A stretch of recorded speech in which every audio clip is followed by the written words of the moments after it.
Chapter 402, Digging. Who is it? Klein jerked his head up to look at the door. He felt as if he were suffering from an illness. The fear of hearing the doorbell ring was identical to the symptoms he had experienced on Earth, being afraid of his cell phone's ringing. Putting down the newspaper and magazine, he looked at the empty plate which had been cleaned even of its seasonings, then he stood up, and he walked to the door. Before he got a hold of the handle, he already knew that it was Dr. Aaron outside. "Don't you need to work?" Klein mumbled as he opened the door. "Good morning, Aaron. The fog is gray today." He smiled. Aaron was still wearing his cold expression, but there was an additional sense of anxiety and fear written on his face. He nudged his gold-rimmed spectacles and, without bothering to greet him, bluntly said, "Sherlock, I had another dream. I dreamed of Wuxia again." "Ah." Klein almost froze. "That's not right. The real paper crane is with me, above the gray fog, while the one I folded is with the nighthawks. You're still able to dream of Wuxia with a paper crane which was poorly folded by a nighthawk? That's not scientific, no, that's not mystic." Klein became serious and asked, "The same dream?" "No, it's not that scary this time." Aaron became a little calmer. "I dreamed about the grim cemetery. You know of it, right?" "Yes," Klein answered simply. Back then, he had caught a group of students and a mysticism enthusiast who was a complete beginner, Kapusky, engaging in a spiritual dance outside Grim Cemetery. He later received another copper whistle from the latter which could be used to summon a messenger. Aaron drew a deep breath of cold air and continued, "I dreamed of the woods outside Grim Cemetery. I dreamed of a birch tree which had a layer of bark peeled off its trunk. Wuxia was sitting underneath that tree, looking at me quietly." "And then?" Klein pressed. Aaron shook his head. "The dream ended there." "What a strange matter. Has Dr. Aaron's dream got nothing to do with the paper crane?" "No, if it wasn't related, then there wouldn't have been a situation where the dream changed after the paper crane was switched. Furthermore, I also performed a divination using the paper crane above the gray fog and obtained the corresponding revelations." Klein said in a measured voice, "This is no longer within my scope of understanding." "What do you want from me, Aaron?" Aaron breathed out warm air that dispersed into white mist. "I want to pay a visit to the area outside Grim Cemetery. I want to do it now, while it's still daytime. Can you protect me? I'll pay you £1. Heading over to the place that appeared in the dream now? He probably wouldn't encounter anything too strange during the day." Klein thought for a moment and said, "I can accept this request, but I suggest that you go back to the same cathedral and tell your dream to the bishop you're familiar with." Aaron agreed, then said doubtfully, "Why do you always suggest that I go to the cathedral?" "I know, you've explained it before, in a very logical way, that if mystical powers exist in this world, then the churches, which have been leading humanity, must be the ones with the strongest mystical powers, and if there are none, then at least we can go to the church to get psychological comfort and corresponding connections. However, why do you suggest that I go to the cathedral for something that isn't considered too strange?" Klein considered for 2 seconds, then replied seriously, "I'm a detective. I've come into contact with a lot of unusual things, so I understand the special nature of the church. I also know when to ask for help." "Really?" Aaron listened with a serious expression. The corners of Klein's mouth curled up. "Just kidding. Take it easy, Aaron. I'm going to change my clothes first. And also do the dishes." Having chatted with Aaron at the door for a long time without his thick coat, he turned rather stiff from the cold winds. Taking this opportunity, Klein went to the washroom, went above the gray fog, and divined the degree of danger for this mission. He received the answer that there was almost no risk. If he received a revelation indicating that it was dangerous, his plan was to reject the mission using the Church of the Evernight Goddess as an excuse. Hillston Borough, Myriad Star Cathedral. "Sherlock, why don't you hire a maid? As a great detective, you can afford to have several servants," Aaron asked, as he led Klein to the Church of the Evernight Goddess's largest cathedral in Hillston Borough. This was something that he had wanted to ask while in the carriage, but he had never found the opportunity to change the subject. Klein sighed, and said heavily, "Aaron, let me tell you a story. There was a detective who hired 2 maids, a cook, and an assistant, and he was doing pretty well, but one day he took over a case and successfully homed in on the murderer, who was a very savage and cruel man. He sneaked into the detective's house with the intention of revenge. The detective was a fighting expert, and in the end, he was only slightly injured, but 2 of his servants died because of him. Do you get it, Aaron?" "I see." Aaron's voice had a hint of empathy. "Sherlock, I never knew that you've had such an experience." "No, the main character has nothing to do with me. I just made up a story. It's not like I can tell you directly that I'm involved in many strange and mystical matters, and that there will always be unspeakable secrets in my house, so that it's best I don't hire any servants." Klein looked forward and let out a long sigh. The cleaning of his home was done twice a week, mostly by Mrs. Stellan Sammer's maid. She was responsible for the most basic cleaning procedures, and each cleaning cost 1 soldi. While they were talking, the 2 of them had already entered the hall of the Myriad Star Cathedral. It was dark, quiet, and devoid of candles, completely in line with the Church of the Evernight Goddesses style. At the very front of the hall was an altar engraved with a dark sacred emblem. The stars were inlaid with self-illuminating pearls, and the crimson moon was made of rubies. The rest of the hall was filled with the darkness of the night. With a single glance, he could see that the place was filled with specks of light as the crimson light illuminated the area, making the place extremely sacred. But Klein felt that this was inferior to the design used by St. Selena Cathedral in Tingen. That hall was pitch black, with only light penetrating from the front through the fist-sized holes. It resembled a star sky, making one feel awe from the bottom of one's heart.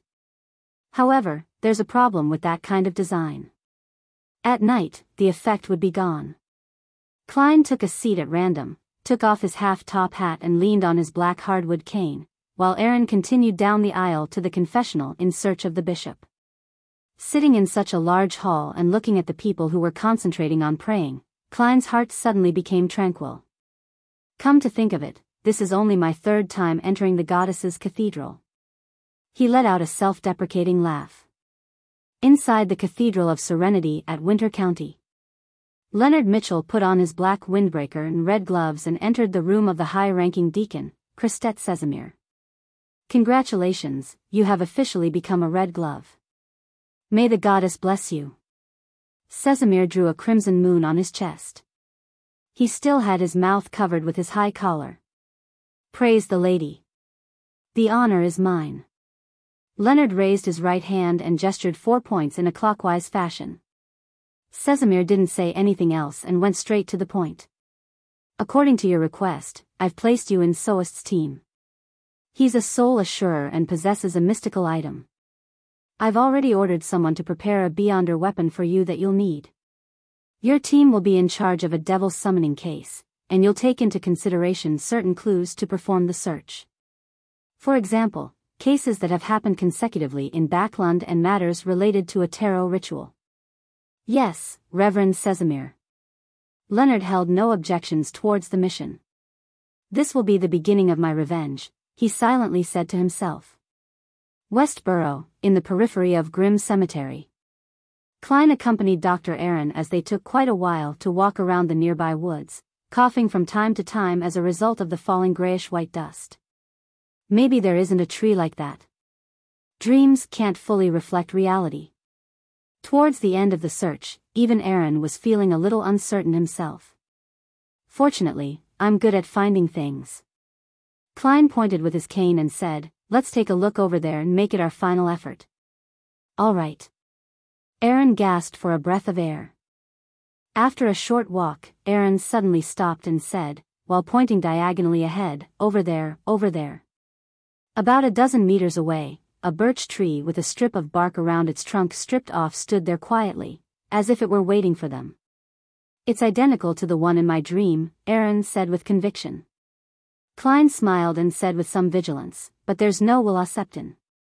Aaron got close to the birch tree, frowned for a while, then he suddenly pointed to the side of the tree and said, "Back then, Wuxia Septon was sitting here, and he was pointing at the mud below him with his finger." Pointing at the mud below him? Klein stood at the side, looking down at the almost unwithered grass. "You want to dig it up?" Aaron nodded. "We've already found this place, so we should confirm what's here."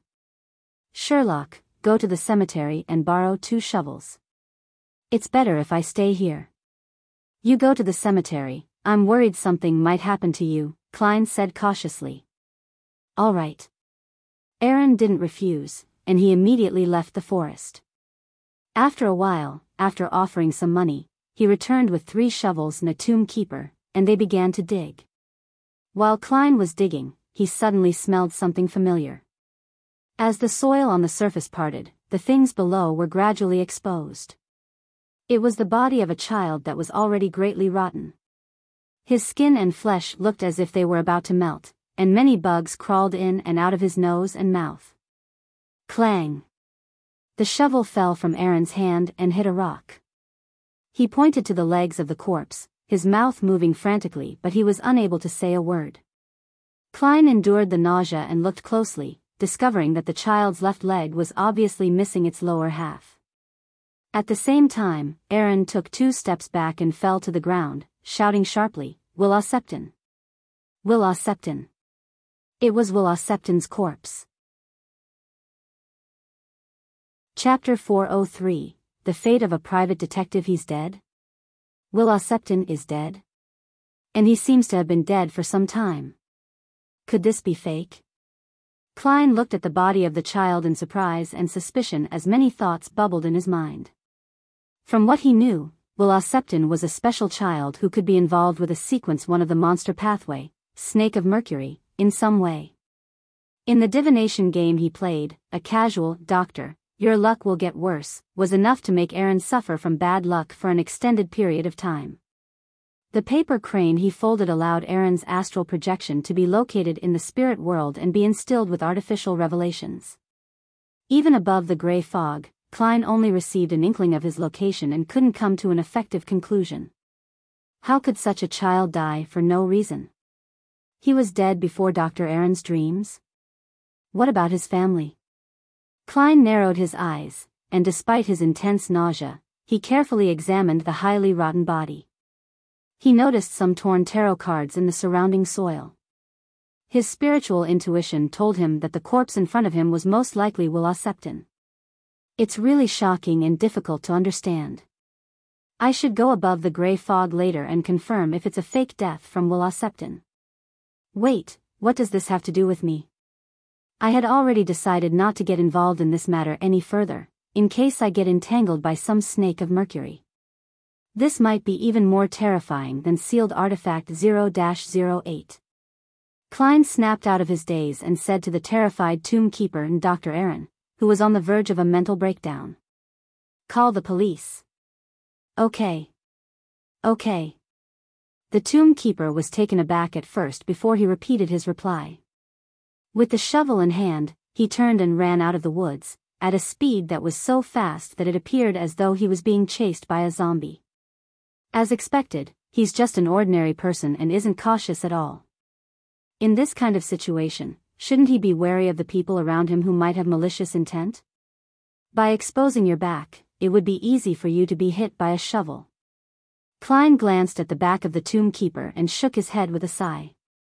When he was a Nighthawk in Tingen, he had read a lot of case files and found out that many of the victims had ended up becoming victims of their companions.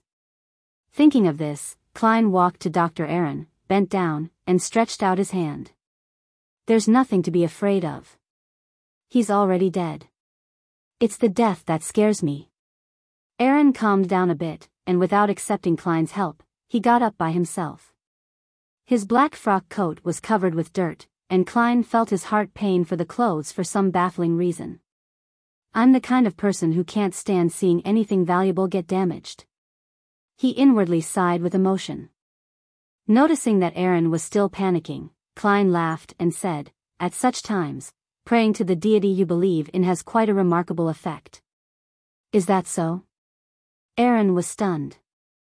He tapped his chest 4 times in a clockwise manner and chanted softly, "The Evernight Goddess is nobler than the stars and more eternal than eternity." Your devout believer prays for your blessing. After repeating this over and over again, he gradually calmed down, no longer feeling as terrified as before.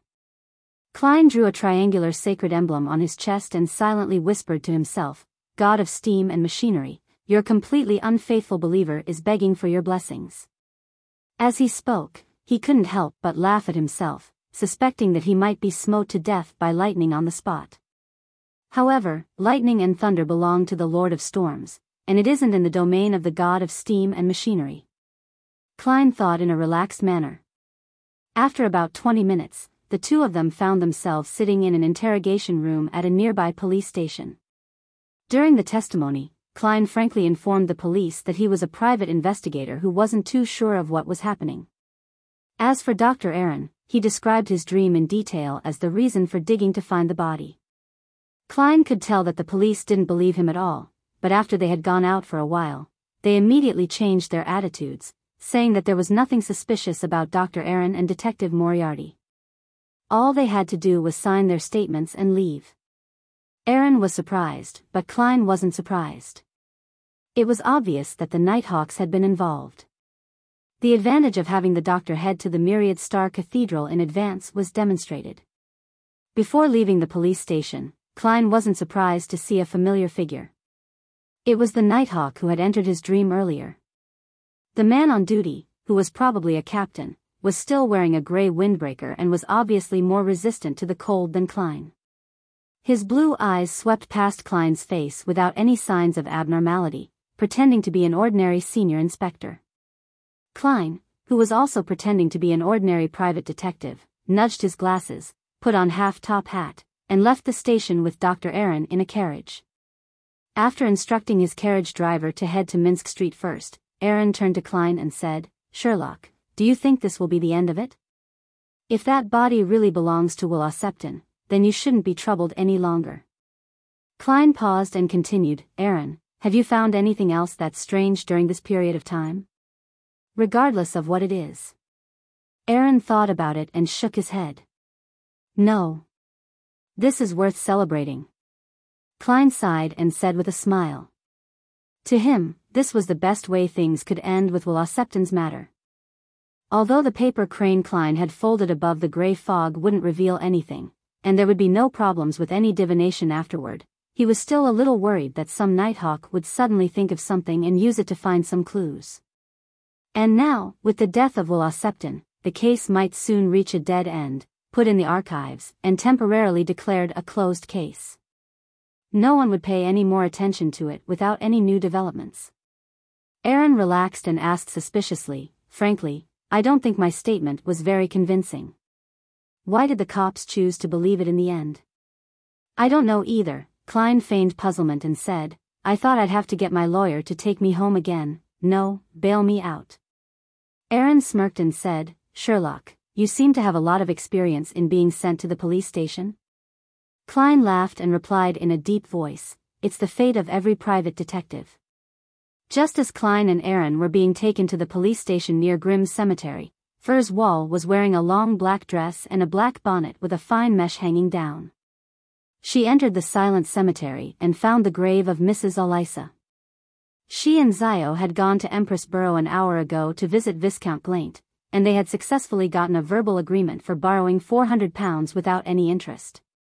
Viscount Glaint's only request was that the two Beyonders accompany him to the gathering Mr. A would convene tonight to ensure his safety. He was anxious to procure a royal jellyfish's venom crystal so that he could complete the concoction of the apothecary potion. Audrey had found the horn of an adult flying unicorn in the family treasury, and she had taken one out in the name of doing a biological experiment, effectively offsetting part of her debt. She also put forward an additional condition for Viscount Glaint to get the help of Duke Negan's children to confirm if the dragon specimens in the treasury had a thousand-faced hunter and whether there were still light dots flashing inside. When the loan was settled, Furs was in no hurry to pray to Mr. Fool to close the deal as quickly as possible, because it would make Zio intuitively turn suspicious if things developed too quickly. Taking advantage of her free time, she changed her clothes and rented a horse carriage to get to Grimm's cemetery, which was located on the outskirts of Westboro.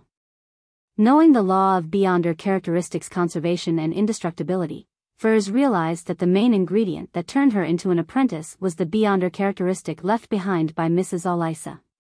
In a way, she had inherited her powers. Therefore, she couldn't help but pay a visit and put a bouquet of flowers in front of Mrs. Alyssa's grave and thank her. It was early winter, and most of the flowers had long since withered, but Furs still bought a handful of plain flowers. These flowers were grown in a greenhouse and were quite expensive. "Thank you, Emperor Roselle, for your invention," Furs said inwardly in a most sincere manner. As far as she knew, most of the flowers that the nobles used for their winter banquets came from greenhouses, while a tiny portion was delivered directly from the warm south by airships. This was more than the average middle-class worker could bear. Standing in front of the black tombstone, Furs took a deep look at the photograph of Mrs. Alyssa before bending down to lay down the flowers and whispered, "Thank you." She immediately straightened up, closed her eyes, and quietly recalled the past. At this moment, she heard a slightly aged voice. "You really are a good and kind-hearted lady." Furs opened her eyes and turned her head, realizing that Mr. Lawrence, from the Abraham family, had also appeared there at some point. He was also holding a bouquet of plain but elegant flowers in his hand.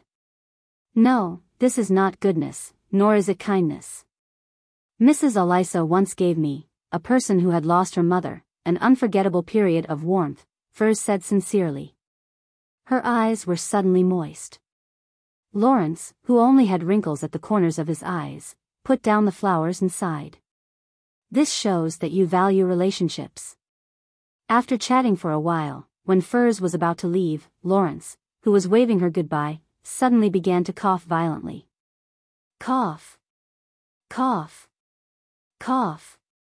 He coughed until his legs buckled and fell to the ground. It seemed as if he would die at any moment from suffocation. As a doctor who had graduated from an accredited school, Furs didn't hesitate to turn around, crouch down, and begin performing first aid. After a while, Lawrence's condition finally stabilized. He wiped the saliva from the corner of his mouth and smiled at Furs. "Lady, can you take me back to the hotel?" "No problem." Furs helped him to his feet. Lawrence looked ahead, his eyes a little out of focus. He coughed lightly, and he said with a sad and self-deprecating laugh, "My life might be coming to an end." Chapter 404, Entrust Westboro, Culpensa Hotel. Furs helped Lawrence into his room and laid him down on the bed. It was a rather luxurious hotel, with thick, soft, grayish-yellow carpets everywhere except the washroom. On the walls hung imitations of famous oil paintings. Lawrence gasped for air and said, "Thank you, Miss Wall, and please forgive a dying man for not being able to bow." "No, Mr. Lawrence, your problem has eased. As a former medical doctor, I can tell you without a doubt that you can still live. After some rest, we'll go to a clinic or a hospital," Furs consoled him. Lawrence smiled. "I know my physical condition very well. You don't have to comfort me. Besides, I'm an amateur astrologer. I already had a premonition that I'm going to die in this hotel in Backlund." Aside from some superficial concealment, everything he said was the truth. He was already close to 80, and he was no longer that robust and spirited young man from before. If not for the sequence potions that elevated his constitution, he might have already been buried in some random cemetery. Originally, Lawrence thought he could live for another 10 years, but who would have thought that he would encounter a rebellion caused by the former traveler Bodis? He suffered relatively serious injuries at the hands of the Aurora Order, and his remaining descendants all died in that disaster. This dealt him a great blow, and he almost didn't manage to recover from it.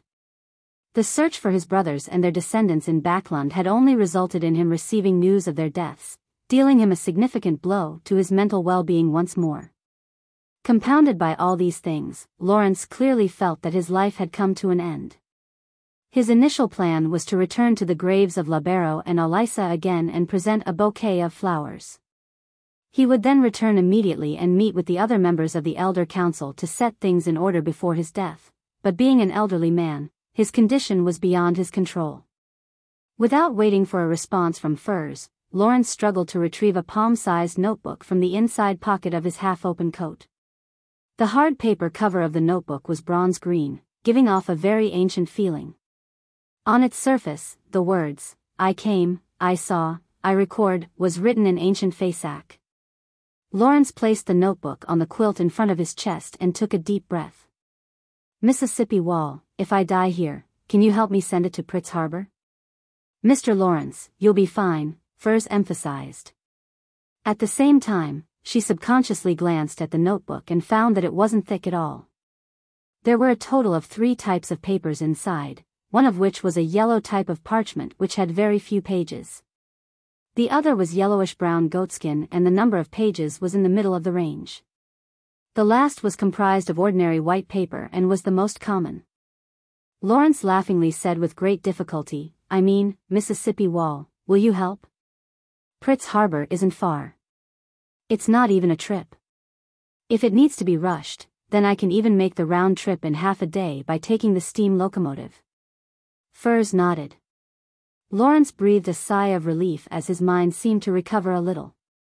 "After I die, wait 10 minutes. Retrieve the glowing object from my body, and then send it along with this notebook to Dorian Gray at the Pritz Harbor's Fishermen Association. The £42 in cash in my wallet will be the reward and my gratitude. As for these clothes of mine, let it turn to ash along with me." "No, you don't need to give me anything." "No, you'll be fine, Mr. Lawrence," Furs said earnestly. As if he hadn't heard her, Lawrence whispered to himself, "Maybe Dorian will give you additional rewards, but it depends on you." "I believe you. From Elisa's matter, I can tell that you're a good girl." He suddenly seemed to turn lucid as he said to Furs, "Ms. Wall, can you go down to the first floor and bring me a jug of water? I don't know when the waiter will come over." "No problem." Without thinking, Furs took a water jug and walked out of the room. After walking a few steps, she suddenly felt that something was amiss. The water jug in her hand was heavy, and there was obviously a lot of water in it. Just as she was about to turn around and ask, she suddenly sensed a strong fluctuation of spirituality in the room. That was. For a moment Furs froze, and then she understood what Mr. Lawrence was trying to do. As death approached, he could clearly sense that something was wrong with his body. He was afraid of losing control and turning into a monster. He wanted to die as a human, not a monster, so he chose to end his own life. That was the last form of decency for a Beyonder. Of course, if he had turned into a monster, all his plans would have come to naught. With this in mind, Furs became dejected. She waited outside for nearly 10 minutes before she pushed open the door and entered. She saw Lawrence lying silently on the bed, looking like he had aged considerably. Beside him was a diamond the size of an eye. The light which shone in through the window was constantly refracted by the diamond, forming a scene as beautiful as the radiance of the stars. Furs sighed and performed a careful examination. She found that the cause of Lawrence's death was the most ordinary form of cardiac arrest. Sherwood Borough. 15 Minsk Street. Klein rested for a while after getting home. He then went above the grey fog, having plans to divine the situation with Wuxia. He had the paper crane fly out of the trash pile in the corner and made it land on the long bronze table in front of him. Then, he took out the topaz pendant that was wrapped around his sleeve. As he held the spirit pendulum in his left hand, Klein used cogitation to adjust his condition before recalling the scenes he had seen in the woods outside the cemetery. He might not have noticed some of the details, but it was certain that his spirituality wouldn't miss any. This divination was mainly about using this point and relying on the grey fog to eliminate all distractions. After finishing his preparations, Klein took out a goatskin parchment and wrote the divination statement, "Wuxia is completely dead." Then, he pressed the paper crane next to the divination sentence, almost causing the topaz pendant to touch the words. After entering a state of cogitation and completing all the steps of the spirit dowsing, Klein opened his eyes and looked at the result. The topaz pendant was rotating counterclockwise at a fast frequency and high amplitude. It was a negative result. That meant that Wuxia wasn't completely dead. This. Klein was surprised, but it seemed to be within his expectations. He thought for a moment, then he changed the divination statement. That corpse was Wuxia's. This time, the spirit pendulum gave a positive result. The body did belong to Wuxia. An idea came to Klein's mind, and he wrote a new divination statement. Wuxia's corpse will resurrect. After a few moments of calmly performing the divination, Klein saw the revelation. The pendulum was rotating counterclockwise with a fast frequency. That meant that Wuxia's corpse wouldn't be resurrected, or in other words, no reanimations. It looks like Wuxia had voluntarily or was forced to abandon his previous body, and he is surviving in another way. This matter has something to do with the snake of Mercury? Klein tried to divine additional information, but he failed repeatedly, including the statement, Wuxia's present state. However, he repeated the divination using dream divination and inquired, Wuxia's current location. He received a similar scene, a dark room with the sound of running water. However, the feeling it gave him seemed to be a little different. Forget it, there's no need to waste any more time on this. I'm not planning to get involved anyway. Klein put away his spirit pendulum and prepared to return to the real world. Through the prior divination and everything that had happened before, he had a theory about Wuxia, but he couldn't confirm it. He suspected that Wuxia was another snake of Mercury. As a sequence 1, a snake of Mercury wasn't the only one. There could be up to 3 in existence at the same time. The snake of fate, who wielded destiny naturally, could locate Aaron's astral projection through the paper crane and show him a false revelation. Without a doubt, it also had the ability to change a person's fate. For some reason, Wuxia had become weak and was under the threat of the second snake of Mercury. Everything he did was to escape his counterpart. As for the reason for their conflict, the answer was simple. Without a sequence 0, there could be 3 sequence 1s at the same time, but once there was a sequence 0, there would be no sequence 1s. Regarding this sentence, the formula of the Dark Emperor potion clearly stated the truth. One of the main ingredients of the recipe was 2 Beyonder characteristics of a Prince of Disorder. Prince of Disorder was sequence 1 of the Dark Emperor pathway. As a sequence 1, if one wanted to advance to sequence 0, then one had to obtain all the Beyonder characteristics of the other 2 sequence 1s of the same pathway. With this guess in mind, Klein was increasingly afraid of getting involved with Wuxia's case. If my deduction is correct, it would be a genuine fight between deities, and I can't afford to get myself involved. Klein's spirituality descended, and he disappeared from the ancient palace above the gray fog. In Empress Borough, in an inconspicuous house, the Beyonder gathering organized by Mr. A proceeded as scheduled. Furs and Zio had changed their clothes, and they accompanied Viscount Glaint, who was wearing an iron-black mask, into the hall. They randomly chose a seat and sat down. Viscount Glaint wrote down his needs to the attendants before the gathering officially began. He also prayed to the goddess that there would be a response later.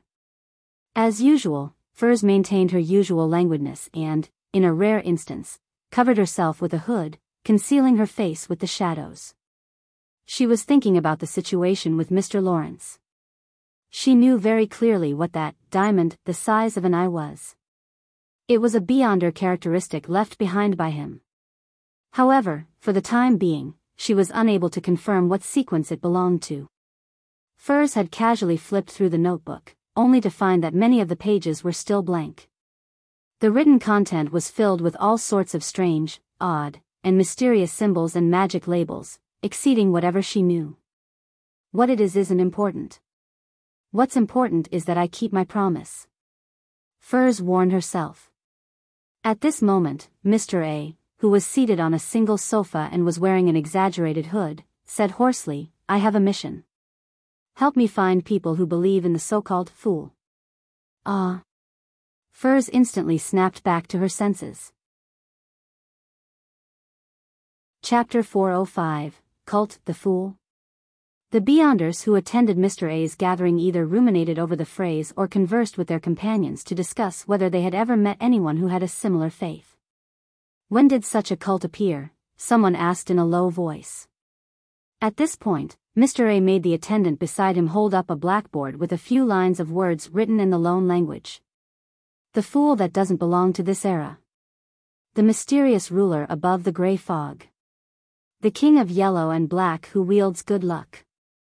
As the attendees examined the blackboard, Mr. A said in a hoarse and jarring voice, "Do not use Hermes to read what's written here. Even more so for Jotun, Elvish, Dragonese, and ancient Hermes. You shouldn't even write the corresponding descriptions, otherwise, there is a high probability that something terrible will happen. Help me find believers in the fool." Of course, they might also be followers of the mysterious ruler above the gray fog or the king of yellow and black who wields good luck. As long as there's a clue, inform me immediately. The reward I'll provide will be so handsome that it will far exceed your imagination. This description. It sounds like an incredible existence. I've only seen similar descriptions in the ancient texts of the seven gods, a gathering member exclaimed. His companion shook his head and said, "The beings which many cults believe in have similar descriptions." Is it really a cult? The other gathering members were stunned when they heard their discussion. Likely. Typically, when we summon a creature from the spirit world, we might have 3 lines describing it, but one of the lines would be about the blessed one of someone or that who belongs to. It wouldn't be in this format. A gathering member who was well versed in mysticism gave an explanation. As they vehemently conversed, Furs was nearly dumbfounded. Isn't that the honorific name of Mr. Fool? Even though it's described in the loan language, I'm sure of it. Why would Mr. A want to find the believers of Mr. Fool? Is the Aurora Order behind this?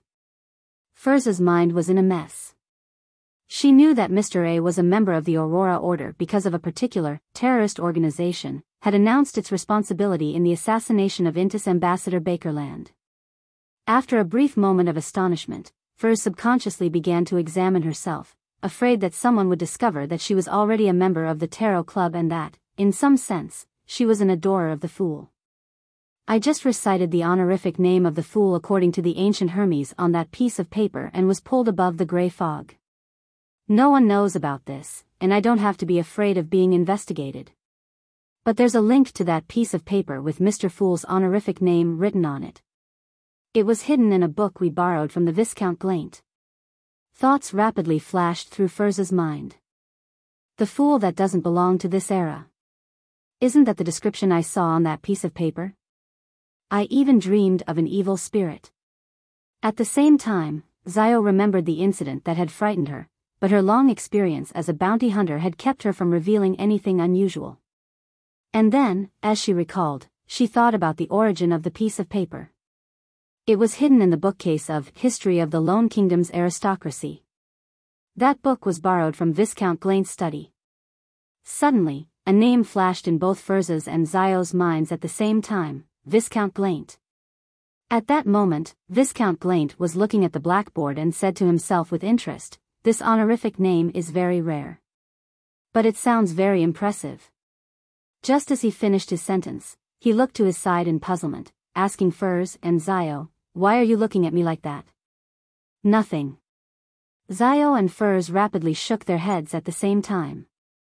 After dinner, in an elegantly decorated house, Audrey brought the huge golden retriever, Susie, into the living room under the guidance of her psychology teacher, Escalante.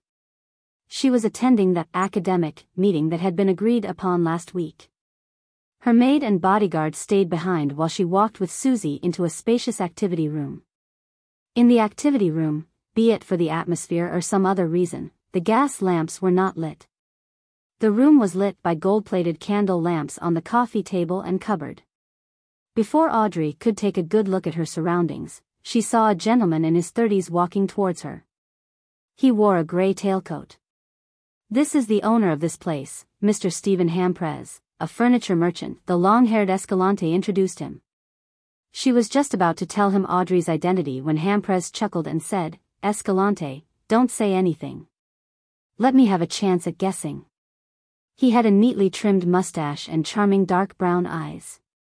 He appeared very gentle and elegant, nothing like a furniture merchant but more like a university lecturer. After seriously sizing up Audrey a few times, he smiled and said, Escalante only mentioned that you were her student. Heh heh, I believe you're a cultured noble lady, and you aren't someone who only looks good. There's no need for you to worry about a decline in the quality of your life. You're a little excited, very curious, and a relatively simple but also full of love. Of course, the most obvious point is that you're very beautiful, just like an angel. He made a final joke, pressed his hand to his chest, bowed, and said, Welcome, the beautiful Miss Angel. You're right, as expected of a member of the psychology alchemists. However, what you managed to observe was the me from a few months ago. It's all a facade I've put on for myself. Audrey opened her mouth in surprise and astonishment. Did you know me before, Mr. Hamprez? She didn't let her shocked expression linger too long on her face, because such emotions were meant to be instantaneous and wouldn't last too long. If anyone were to be surprised for several seconds, then it meant that their performance was most likely an act. Audrey didn't notice this at first, but after watching others act all this time, she naturally came up with a lot of rules. No, I still don't know you. This is just the basics of being a psychology enthusiast. Hamprez chuckled. Before he could finish his sentence, Audrey had already completed her observations and made a corresponding judgment based on her surroundings. His attire and the furnishings of his house all indicate that he's a person who cares deeply about how people view him. The sapphire on the ring of his left hand doesn't look small, but its actual quality is very ordinary. There are no symbols or magic labels on it. His finances aren't as good as he presents them to be. He's vain. Even though he was very enthusiastic just now, the way he stands there, the direction in which his feet point, and the changes in his emotional colors all indicate that he still has many concerns and is on his guard. He sincerely commended me on my looks, but it wasn't in the way a man would look at a woman. There are signs of him using facial products, and his eyebrows are definitely drawn. His skills are inferior to my makeup maidservant, Solia, but they're better than mine. The cologne he uses is confusion, something that I've only seen women use before. Yes, he probably likes men, and the role he plays is the weaker one in the relationship. At the same time, Audrey expressed her longing skillfully. I'd love to have your observational powers, Mr. Hamprez. As she spoke, she maintained a faint smile while being introduced to the other 7 or 8 people in the activity room under Hamprez's and Escalante's lead. The lovers of both mysticism and psychology were either descendants of fallen aristocrats, associate professors at universities, or the children of the rich. For example, the father of a young man was the owner of Philip's department store, the most famous department store in Backlund. In the exchange that followed, Audrey basically only listened. The only time she spoke was by asking questions, fully expressing her curiosity and yearning. In this academic discussion, Escalante and Hamprez deliberately mentioned the body of heart and mind, as well as the spirit world and the collective subconscious. They also shared some relatively unique points of view, allowing Audrey to gradually understand some of the questions she had accumulated all this time. When the discussion ended and they were out of the house, Audrey glanced at Escalante beside her and asked, with a little naivety, Ms. Escalante, when will I be as good in psychology as Mr. Hamprez? Escalante curled the corners of her lips and slightly tilted her head as she looked at her. Very soon. At night, Klein, who was about to get into bed, once again appeared above the gray fog. Despite being a little sleepy, he was jolted awake by the news Miss Magician had reported. The Aurora Order knows of the fool? They know of my honorific name? The true creator has locked onto me? Klein abruptly sat up straight, as though he was about to face an attack. He quickly rejected the final theory. If the true creator had indeed locked onto him, Mr. A would have long visited him on the pretext of collecting a copper penny for the gas meter. Perhaps, even a saint might appear. That is to say, only the fool and his corresponding honorific name are known, and the clues point to Backlund. Who leaked the news? Klein frowned as he carefully thought about it. Soon, he discovered a possibility. Little Son has recently chanted my honorific name, and it happened when he was interacting with a member of the exploratory team who was corrupted by the true creator. He held a sacrificial ritual, and there were likely symbols corresponding to the fool at the scene. The ancient palace above the gray fog appeared. So, the true creator sensed the existence of the fool and confirmed that I was the one who had been sacrilegious, no, harassing, no that's not right either, spying on him. Also, little son used the all-black eye at that time, which contains the mental corruption of the true creator. Through that, he has confirmed that my adorers and believers are in Backlund? I can't take the all-black eye out in the future. Having roughly understood the problem, Klein was left with another problem. Mr. A announced the bounty for Mr. Fool's believers at a not-so-private, relatively open Beyonder gathering. Is he just dumb, or is he deliberately fishing? Sigh, the Aurora Order members are all bigoted lunatics. Their brains are mostly damaged, so it's impossible to deduce their real intentions. This is as the saying goes, as long as I'm crazy, you won't be able to guess what I'm thinking. Chapter 406. A joyous but extremely helpless reality above the gray fog, the magnificent palace stood silently. Klein drummed his fingers rhythmically on the edge of the long bronze table, concentrating on what he could do in the face of the threat of the Aurora Order and Mr. A. While having a hard time figuring out the other party's intentions, he instinctively came up with an idea. Report Mr. A. Report illegal gatherings. Klein could very easily learn of the location where Mr. A held the gathering through Miss Magician, and thus, he would be able to easily report it to the Nighthawks, the mandated Punisher, or the machinery hive mind in secret. An oracle of the Aurora Order was bound to garner enough attention. When that happens, Mr. A's safety would probably be at risk, so he probably wouldn't have the time or effort to track down the believers of the fool. The problem, however, was that this was bound to implicate a group of innocent Beyonders, and Klein suspected that this was the reason why Mr. A directly offered a reward for the believers of the fool.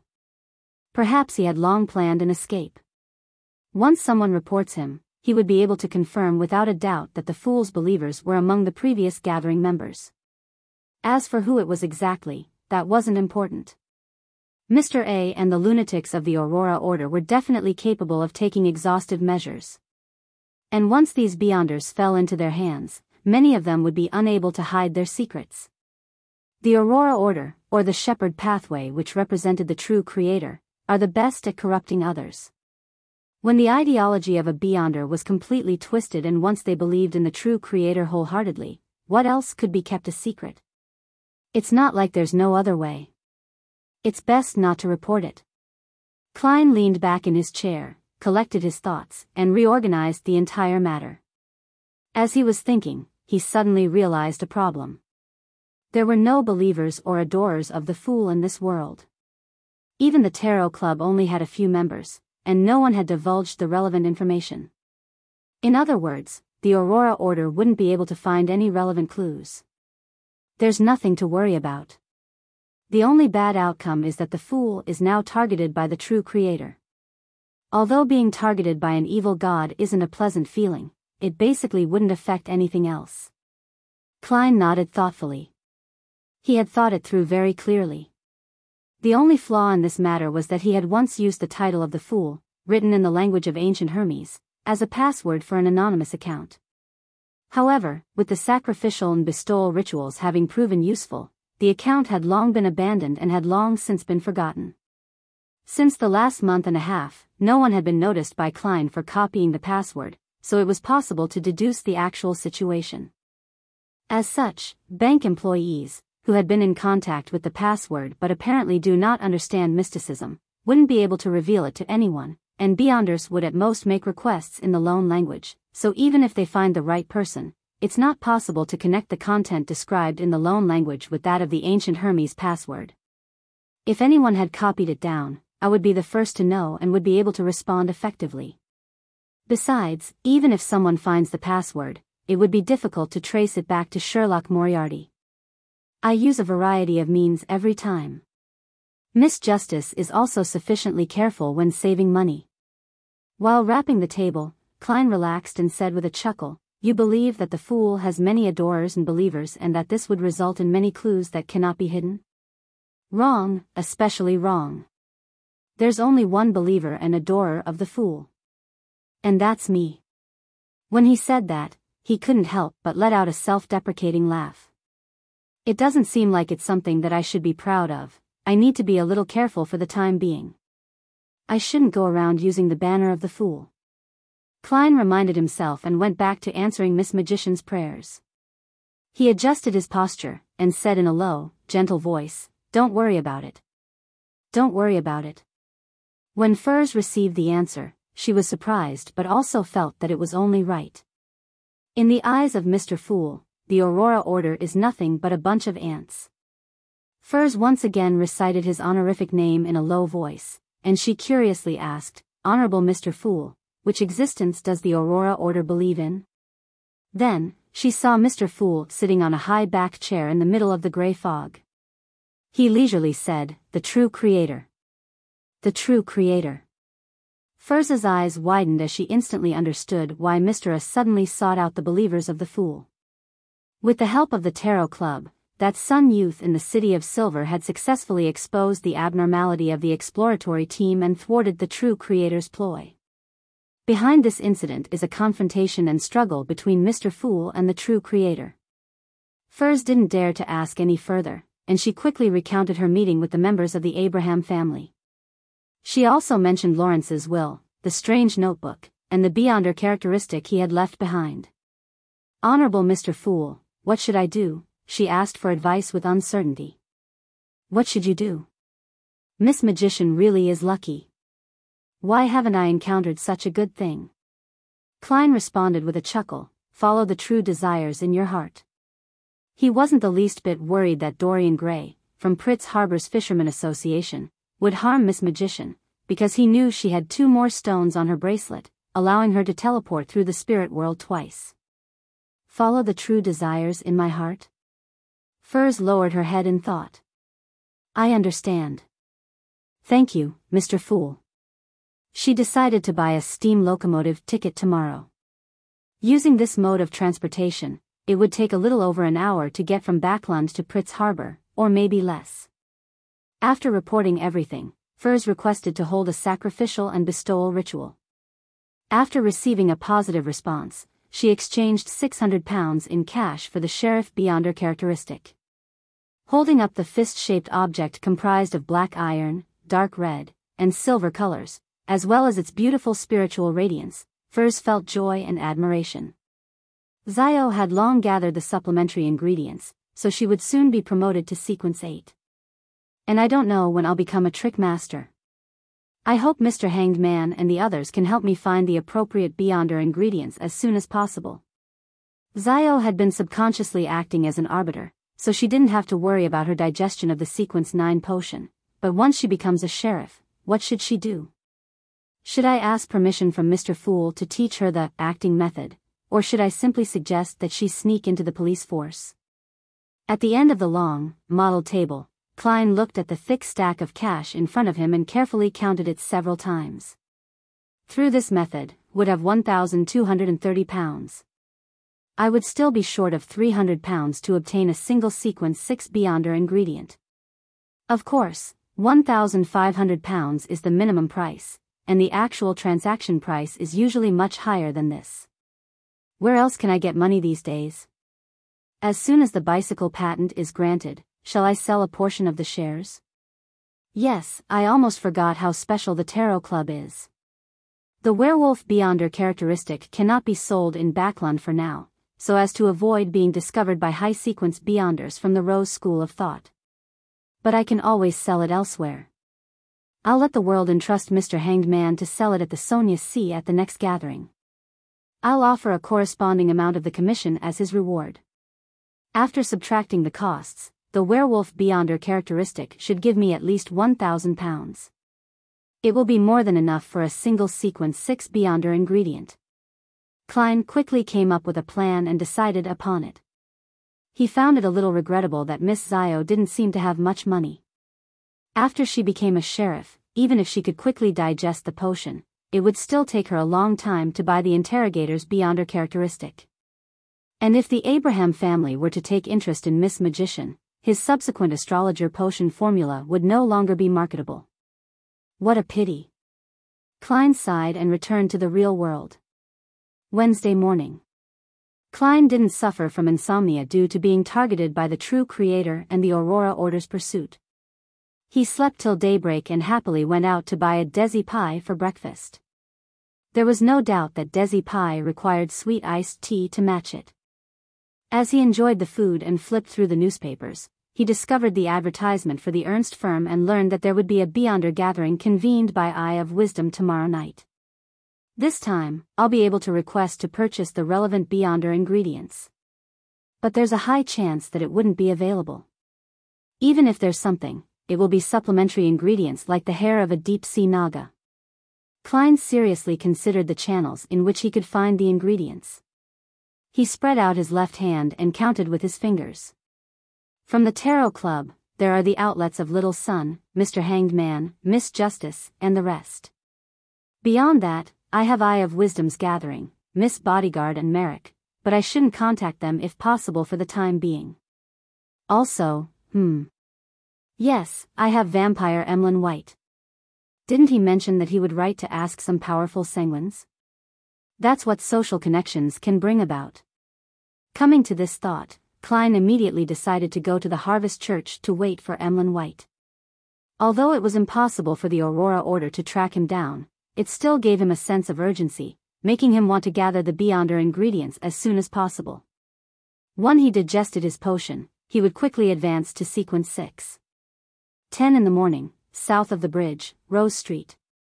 In his double-breasted frock coat, Klein took off his half-top hat and strolled into the rather small Harvest Church. At first glance, he saw the giant-like Father Yutravsky and Emlyn White, who was dressed in brown priest robes. The latter was wiping the candle lamps with a numb look on his face, as though he would rather be dead. What a coincidence. Wait, don't tell me he's here for the entire day? He only returns home at night? Klein casually found a seat and sat down. There were less than 5 devotees in the entire cathedral. Emlyn White also saw him and put down the rag.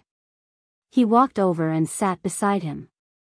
The vampire's expression suddenly became lively. He raised his chin and said with a chuckle, "You came here suddenly because you have something you need my help with, right?" Chapter 407, The True Adorer Inside the Harvest Church. Klein tilted his head to glance at Emlyn White. Without ruining the serene atmosphere, he deliberately suppressed his voice and laughed, returning with a question. "Are you short on money?" As soon as the words left his mouth, he felt as if he were asking if Emlyn knew about the multi-level marketing company, Amway. Emlyn was first taken aback before he scoffed. "Don't insult a noble sanguine with money." Klein instantly sneered. Looking at the tall and brawny Father Yutravsky in front of him, he said rather casually, "According to what I know, those handmade puppets are not cheap. They can even be called expensive, especially those that are as tall as a human." Emlyn gaped his mouth in an attempt to retort, but he failed to say a word. After a moment of silence, he coughed lightly, feigned indifference, and said, "Tell me, what is it that you want my help with?" "I'm not a sanguine who likes riddles." Klein didn't look at the vampire next to him. He smiled and said, "I have a friend who is about to advance. He needs to collect the relevant Beyonder ingredients. I wonder if you can help." "Are you doubting the capabilities of a sanguine?" Emlyn White said arrogantly. "Even if I don't have them, I can write and inquire from the nobler excellencies. That's what I want."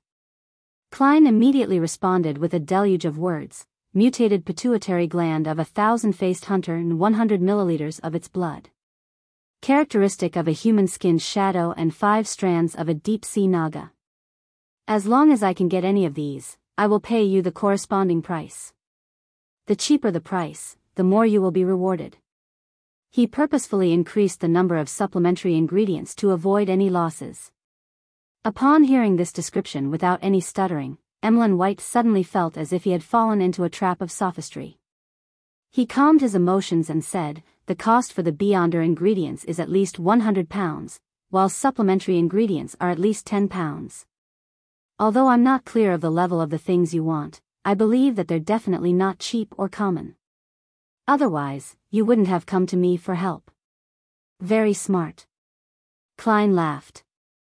Deal. At this moment, Emlyn White had a deep suspicion that he was asking for too little. Therefore, he added, Mr. Detective, do you have any clues on removing the psychological cues? Seeing that Father Yutravsky was concentrating on his prayers at the altar ahead of them, Klein turned to glance at the vampire and said, I have the simplest method. What? Emlyn White's red eyes lit up. Defeat Bishop Yutravsky and snatch his mental terror candle away, Klein said with a chuckle. After you meet up with your parents, you should possess the strength needed. Are 3 sanguines not the match of a single Dawn Paladin? The corners of Emlyn's mouth twitched as his expression collapsed.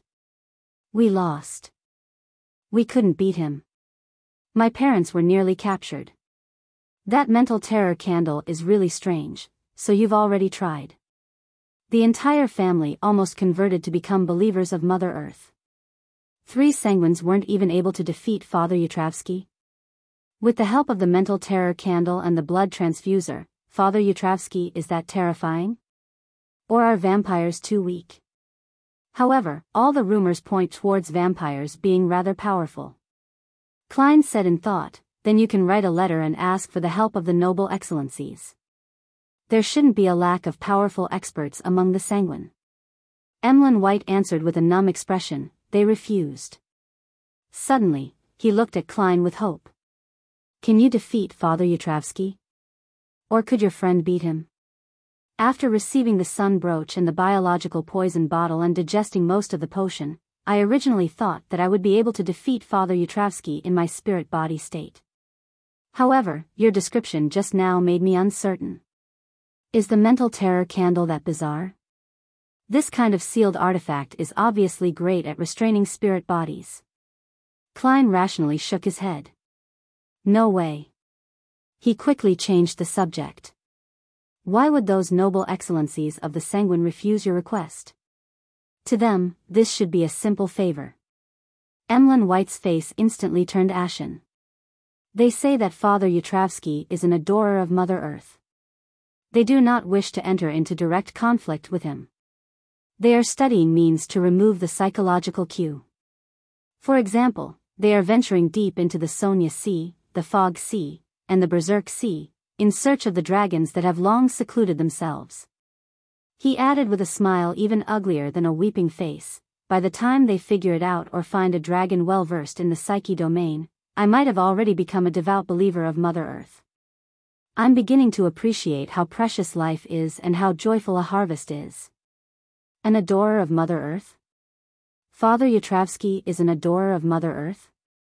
It's no wonder that he has so many mystical items. From the looks of it, as a powerful pirate, suddenly switching to the Mother Earth wasn't a simple matter. Klein sighed, and then he felt a sense of lingering fear. He had almost agreed to Emlyn White's request to attempt to defeat Father Yutravsky. If I lose, then I might even be locked up in the basement and forced into confinement. If I win, I might just offend another deity. No, there's no way of me winning. The adorer of Mother Earth definitely has an appropriate trump card. If it wasn't for Father Yutravsky suppressing his split personality, then I probably wouldn't have been able to defeat him. Klein wisely didn't pursue the topic. He once again looked at Father Yutravsky and said, you can try to find an organization called the Psychology Alchemists. Otherwise, you'll have to wait for Miss Justice of our Tarot Club to become a psychiatrist. By then, you might be reluctant to break away from the faith of Mother Earth. Klein silently added. To him, it was best if Emlyn White also joined the Psychology Alchemists. That way, if Miss Justice encountered any problems in the organization, he could help her with other resources, and Klein wouldn't always have to summon himself, who was the trinity of the fool, an adorer, and a believer. Psychology Alchemists? I've never heard of it. Emlyn shook his head disdainfully. It must be a secret organization that recently appeared. This organization has existed for 100 or 200 years, at the very least. Klein denied his statement. For a sanguine with a long lifespan, 100 or 200 years means it recently appeared. Among the noble excellencies, a nap might be as long as a century, Emlyn White said proudly. Without waiting for Klein to speak, he looked ahead, cleared his throat, and said, "Do you know how to contact that organization?" Klein was going to answer that there was a man in the Tingen City's asylum named Dr. Daxter Guderian, who's a member of the Psychology Alchemists, but he stopped those words just before they came out of his mouth. With the true creator targeting me, it's best that I don't get involved with people or matters in Tingen. There's a certain risk of exposure, and once exposed, with the Aurora Order's madness, they would definitely not let Benson and Melissa go. Klein slightly shook his head and said, "I've only heard of this organization." "You can write and ask the other Sanguine." Emlyn White was disappointed and stopped talking about it. He turned his head to look at Klein and said, "I'm guessing your friend who's about to advance is you." Klein looked forward without a care and replied leisurely, "Congratulations, you got it right." Emlyn White was stunned. This was completely different from what he had expected. Noticing his change, Klein laughed softly. "Mr. White, the most suitable job for you isn't to be an apothecary but to be an actor." Emlyn was stunned at first, but he immediately raised his head arrogantly and said, "I'm a deep, noble Sanguine. I don't rely on my looks to make a living. Do you think I'm praising you for being handsome?" Klein slowly stood up and laughed. "No, I mean, you are very talented at comedy." While Emlyn White's expression froze, he squeezed his way out to the aisle and said, "Don't forget what I entrusted you with. Pritz Harbor, White Oak Street." Furs Wall took the steam locomotive early in the morning and arrived at the kingdom's largest and most important port. She had also booked tickets for her return trip by boat, which was relatively inexpensive. Taking in the smell of the sea, Furs saw many of the dockworkers who were in a hurry. In the middle of each season, the port was swarming with temporary workers for relatively decent pay, and many poor people living in Backlund's East Borough would head southeast on foot and in groups, traveling a distance of more than 60 kilometers. This was the same thing they did when harvesting hops. The roads are wider than Backlund's, and the air quality isn't bad, but it's relatively dirtier. Furs looked around and found the Fishermen Association in an old building. Without much trouble, she met Dorian Gray in an office. The gentleman was of medium build, with exaggerated arms. His hair was combed rather neatly, completely unlike most of the members of the association who had hairstyles that looked like bird nests. He should also be an Abraham family member. After explaining the purpose of her visit, Furs passed Lawrence's will, along with the strange notebook and the diamond-like Beyonder characteristic. Dorian received the items with a complicated expression before opening the will first. After reading it carefully, he lifted his head and looked earnestly at Furs with his blue eyes. "Your kindness and honor are praiseworthy. Ms. Wall, I shall always remember the help you provided Alyssa and Lawrence. Can you accept my gratitude? I wish to invite you to lunch." "No problem." Furs was still wondering how to pass the time before her ship sailed. Dorian immediately arranged for her to wait in the next lounge, offering black tea, snacks, newspapers, and magazines. Returning to the office, the gentleman opened a hidden cabinet with some misgivings and took out an item. It was a pure crystal ball shining with a radiant light. Chapter 408, A Bold Assumption. Dorian drew the curtains, cloaking the office with darkness before he sat down. He held the crystal ball in his left hand while touching its top with his right palm. As he stroked the crystal ball back and forth, he kept chanting softly. Gradually, the radiant points of light within the crystal ball began to shine brighter and brighter, becoming more and more obvious, as if the stars in the night sky were casting their reflections. Often used to determine the direction of fate, the stars in the trajectory of one's life surfaced one after another, forming a three-dimensional astrolabe with many revelations from the spirit world that resembled symbols. Dorian Gray finally stopped and studied it. She wasn't lying. That really was the trajectory of the situation. She seems to be able to bring about changes to the Abraham family, optimistic changes. As the light from the crystal ball dimmed, Dorian stood up, having already made up his mind. At lunchtime, in the Four-Winged Bird restaurant. In front of Furs lay a filleted fried fish which had rosemary scattered over it. Its skin was crispy, its meat fresh, and it didn't have any fine bones. It was rather tasty, but the only problem was that the cook had an extremely warped sense of aesthetics. He had deliberately kept the eyes of the fish bulging out of its head, and by plating the food, he made the fish look up, as though to express its indignation over its death. Furs pushed the head down, cut off the tail, and covered the upturned eye. At that moment, Dorian Gray began moving his fork and knife as he casually said, Alyssa really liked mysticism and had done some research in this area. When you were packing her things, did you see any books, notes, or other items? There were some notebooks and books, Furs answered frankly. As a result, I became a mysticism enthusiast, but unfortunately, I couldn't understand some of the content at all. For example, the sights in the spirit world.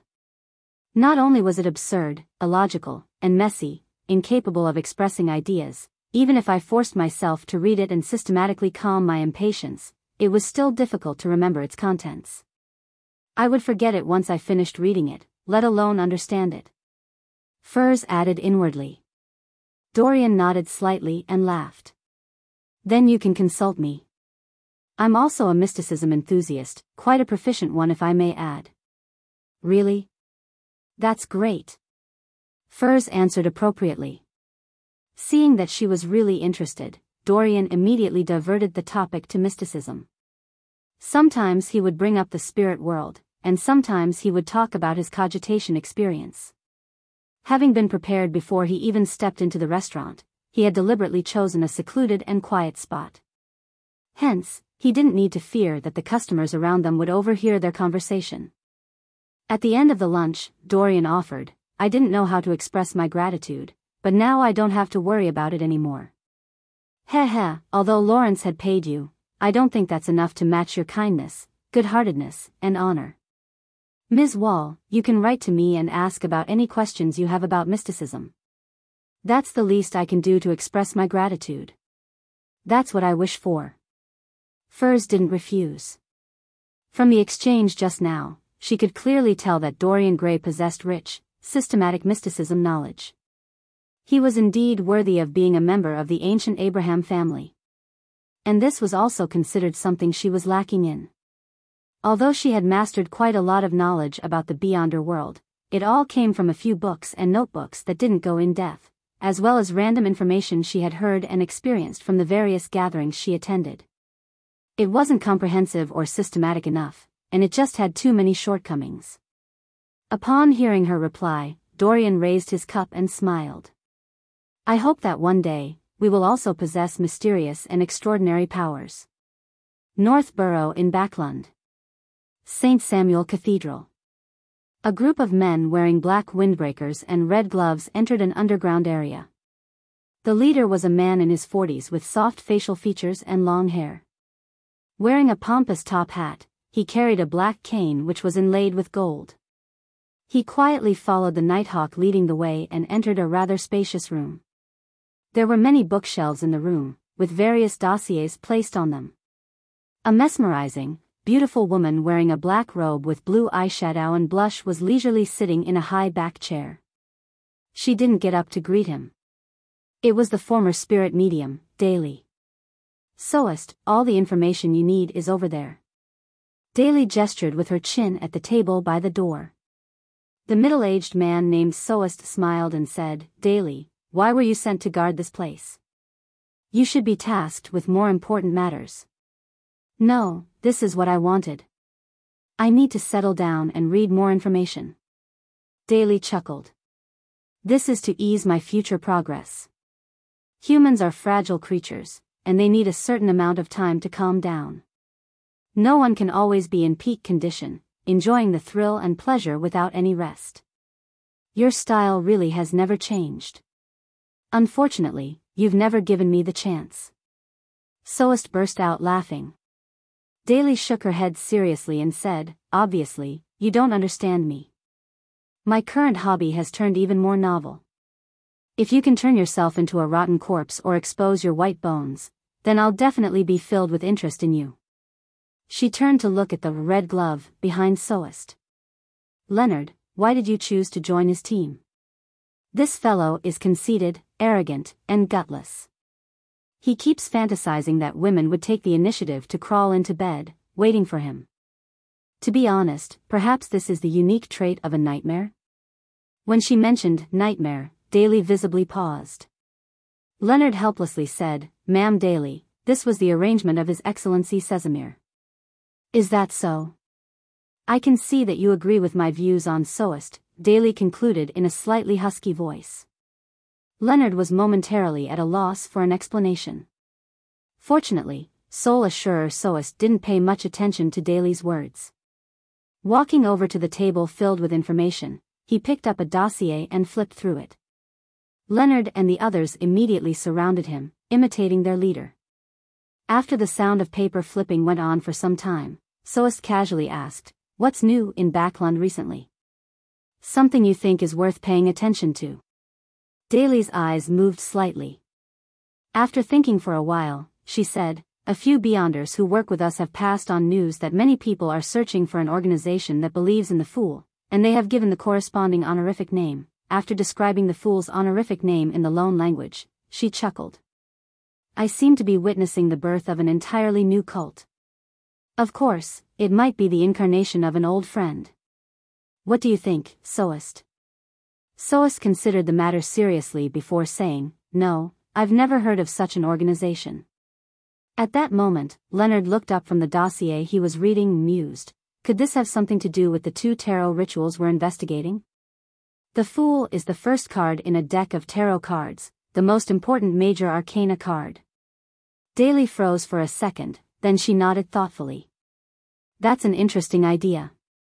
But there's no evidence. It's pure speculation, and it cannot even be considered a deduction," Soest said, disapproval within his tone. Leonard revealed a faint smile and said, "Emperor Roselle once said to make a bold hypothesis and then carefully back it up." Hillston Borough, Quelag Club. As soon as Klein entered the hall after leaving the Harvest Church, he saw the equestrian teacher, Talum Dumont, sitting in a secluded corner, seemingly pondering over something. Noticing that lunch was still some time away, Klein went over and greeted him with a smile. "Good afternoon, Talum. You seem to have encountered another problem?" Talum snapped to his senses with a start and hurriedly shook his head. "No, nothing. You seem to have done something that you have a guilty conscience about." Klein mumbled, sat down, and laughed. "It's a pity Aaron and Mike aren't here, otherwise we'd be having another pleasant afternoon." Talum smiled in response. "They're all busy and have very little free time." Without waiting for Klein to speak, he looked around and said, "Sherlock, there's an important figure who is very interested in you after hearing about your deeds. He would like to meet you. Would you be willing? Frankly speaking, this leaves me envious. It's a very rare opportunity." "Wait, what deeds did I do?" "Help Mrs. Mary catch her adulterous husband? Accompany reporter Mike to a brothel? Even in my past few trips to Eastborough, I didn't do anything impressive. At the very most, they'd know that I made a contribution to the serial murders and that I helped Dr. Aaron resolve his nightmare by providing him with counsel." Klein was confused. After 2 seconds, he suddenly understood the reason. The important figure must have asked Talum if he knew of an excellent detective, and he could only think of me, so he offered to embellish descriptions about me that sounded pretty impressive, such as the true person who cracked the case behind the serial murders, the person who noticed that Mrs. Mary's former husband and his mistress had attempted to siphon funds from the coin company. I was probably described as being effective and sharp, a great detective who struck swiftly and precisely. This is how you tout each other in business. Klein sighed. He hesitated for a moment and said, "I'm sorry, Talum. But as a detective, I have my own principles, and that is to not get involved in matters involving important figures. On the stage of the higher-ups, what might be a sneeze-like friction among them might very well be an unbearable disaster for me. I won't paint a target on my back, so I won't see this important figure." This was actually something Klein had decided upon before he became a detective. He was prone to an investigation once he was involved with high society, therefore, before he became a faceless, he didn't want to bear such risks. "You're very rational." Talum sighed and said, the important figure has anticipated this reaction and believes that such a detective is even more trustworthy, so he wishes for you to take on a commission that wouldn't involve high society. What kind of commission? Klein asked. Talum chuckled and said, the Capum case which you and Mike were talking about last time. The important figure is very interested in the organization that uses tarot cards. He said that there has been more than one such case and wishes for you to find any relevant clues. Chapter 409, December what? Getting me to investigate myself again?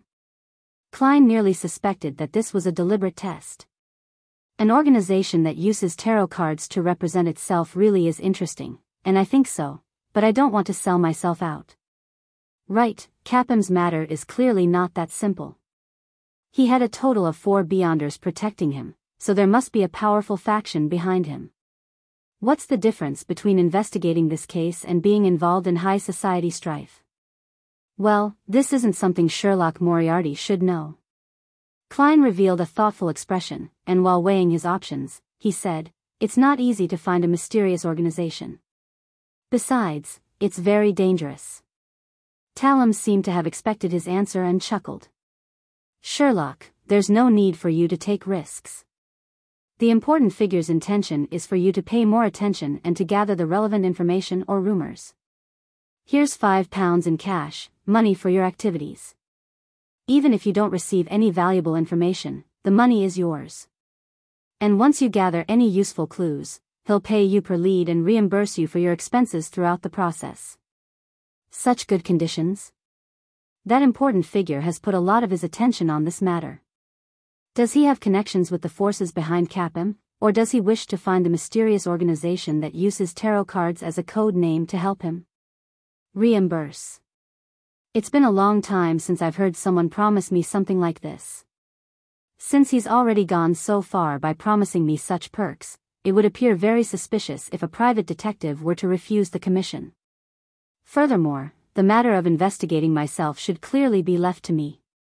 Klein hesitated for a few seconds and said, all right. I'll do my best. He didn't stand on ceremony, and he accepted the 5 one-pound notes that Talum handed him, intending to provide a vague clue every week or two. Isn't the Aurora Order looking for the Fool? The Fool is obviously part of a tarot card. I hope that important figure will pursue this path all the way and get rid of Mr. A. A thought began to form in Klein's mind. Under St. Samuel Cathedral, Sol Assurer Soest assembled his team together to discuss their subsequent actions. He looked at the black-haired, green-eyed Leonard Mitchell and asked, half asking and half evaluating, if I were to relegate this matter to you, how do you plan on investigating the 2 cases related to the tarot ritual? Leonard lifted his hand to comb his hair, smiled, and said, first, I would go according to my train of thought from before. I would do a reverse search for the people or organizations seeking the Fool's believers. They might know something. Second, would reinvestigate the first 2 cases and place all the people involved in a name list, regardless of if they were suspects or not. Then, I'll use the powers of a nightmare to inquire and eliminate them one by one. The devil might be in the details, hidden in the person who's most improbable. Soest let out a chuckle. I've read through the dossiers. These 2 cases involve a lot of people, each living in different places. Wanting to re-examine them is quite difficult, and some of them are already Beyonders who are secretly active beneath the surface. They know how to hide themselves very well, and we have no way of knowing where they are. If we were to perform an investigation according to your idea, then what we need wouldn't be a small team. The church would have to inject at least 5 more Sequence 7 or above Nighthawks and the corresponding support personnel. The case we are in charge of is focused on the devil summoning case, another red glove reminded Leonard. Leonard didn't seem angry as he let out a soft laugh. I know. I'm only providing my point of view. As for whether or not it is used, or the extent to which it will be decided by Captain Soest. He paused for a moment and revealed a puzzled expression. I don't understand why the 2 cases related to the tarot rituals didn't have a high priority. The former involved an evil god's attempted descent, countless times more serious than a mere devil summoning. Soest picked up his coffee and took a sip before leisurely answering, "The Nighthawks have limited manpower. All cases require a certain priority level. Up to now, the secret organization represented by tarot cards hasn't expressed any obvious malice towards us. Their actions, to a certain extent, have helped us. For example, they foiled the descent of the true creator, as well as letting us know that the human trafficker, Capim, isn't a simple person. There must be some big secret underlying the matter." After saying that, he smiled and said, "Perhaps they can help us discover even more unsavory matters. Of course, the necessary investigations must be carried out. No one can guarantee that a secret organization will not end up being our enemy in the future." "I see, Captain Soest. Let's focus on the devil's summoning case," Leonard said earnestly. In a Backland winter that was inseparable from fireplaces and fog, time flew by amidst these cold and grey sensations. In the blink of an eye, there was only half a month left until the new year. Klein extinguished the charcoal in the fireplace and put on a double-breasted frock coat over his dark red woolen vest. Nearly 3 weeks ago, Leopard finally received the bike patent and began looking for suitable second-round investors. Steam power mogul, Framis Cage, ended up showing some interest in this. After several meetings, the three parties agreed to conclude their final negotiations today. During the past month or so, Klein led an uneventful life. Through his investigations, he slowly digested the potion by strictly following the principles. Now, he was just short of a relatively bigger performance that he needed to initiate to completely digest it. "If there are no urgent matters, I can avoid taking risks. It would take about another." As his mind wandered, Klein removed the half-top hat from the coat rack and smoothed the folds with a brush and handkerchief, removing the dust. The badge left behind by Lenevis indicated a January 4th gathering. He had no strong intentions on attending it. During this time, the Tarot Club continued being held on a weekly basis. Klein obtained a few pages of Roselle's early diary entries, allowing him to witness how he went from a weakling, who only knew how to dream without taking actual action, to becoming a playboy who actively hunted. Apart from this, he gained almost nothing. Although the werewolf Beyonder characteristic was handed over to the Hanged Man for sale via the world, a sale involving more than £1,000 was obviously not easy to close. The werewolf's unique trait of being cursed also caused many interested parties to shrink back from it. However, a few days ago at a tarot gathering, the Hanged Man told the world that he had contacted an artisan from the Church of the God of Steam, and the other party was clearly interested. Let's hope the deal will be closed this week. There are still no clues to the wind-blessed formula which Mr. Hanged Man wants. Klein packed his personal belongings, picked up his cane, wore his hat, and walked out the door. The wind-blessed potion formula was a sequence 6 formula. It wasn't that easy to encounter one. The Hanged Man, Alger, had waited for more than a month without receiving any good news. Justice Audrey, after undergoing a long period of observation and testing, was finally accepted by the psychology alchemists. She reported to Mr. Fool that she should be officially joining the secret organization this week, hoping to be blessed ahead of time to prevent any accidents from happening. For this, she was prepared to plunder at least 10 pages of Roselle's diary entries from the psychology alchemists for Mr. Fool without any compensation. As for the dragon specimen in Duke Negan's treasury, she had already confirmed that it was a 1,000-faced hunter. However, it was purely a sample that was without the corresponding Beyonder characteristic or flowing blood. The £2,000 she owed Mr. Fool's adorer wouldn't be repaid until February or March of next year. This was because, although she would officially come of age at the New Year's ball and be able to take charge of a portion of her fortune, she would still be under the supervision of her parents and wouldn't be able to sell them at will. Furthermore, she was still short of Viscount Glaint's final payment, so she needed ample time to raise the money in secret. The magician Furs, with the help of the Hanged Man, finally obtained the blood of a deep-sea marlin. She paid him £320 for it, which reduced her savings to £120. In order to make up for her loss and for the stomach pouch of a spirit eater, she began to furiously rush to write her new book, which quickly took shape. It told a story about adventure, love, traveling, storms, pirates, and many other elements fused into a whole. Her and Dorian Gray's correspondence never stopped, and the other party had recently announced that they would be coming to Backlund to pay their respects to Alyssa, Labero, and Lawrence. The son Derek, who was acting normally as suggested by the hanged man, continued his daily patrols, amassed merit points, and didn't attempt any rituals. At every tarot gathering, he would skillfully pretend to be asleep, and he didn't reveal any problems for the time being. Usually, he would occasionally take a nap to prevent any irregularities from being detected which would put him under suspicion. According to him, Shepherd Elder Lovia didn't leave the bottom of the spire 7 days later and was still locked in there for unknown reasons. With the Aurora Order's Mr. A searching for the followers and adorers of the Fool, they failed to receive any valuable clues with Klein's deliberate attempt to keep a low profile. And the Beyonders, who knew the honorific name of the Fool, all understood that they should never chant such words carelessly. Unless they were in dire straits, and they definitely didn't have the courage to pray to an existence that was suspected of being an evil god. Emlyn mentioned the last time that he had some clues for the corresponding ingredients and that he might be able to confirm it soon, but the problem is that I'm lacking the money now. With a silent grunt, Klein took his cane and walked to Lawyer Jurgen's door. When the doorbell rang, he took the initiative and instinctively took 2 steps back. Not long after, the door opened and old Mrs. Doris cheerfully opened her arms to give Klein a warm hug. "Oh, the doctor you introduced last time was wonderful.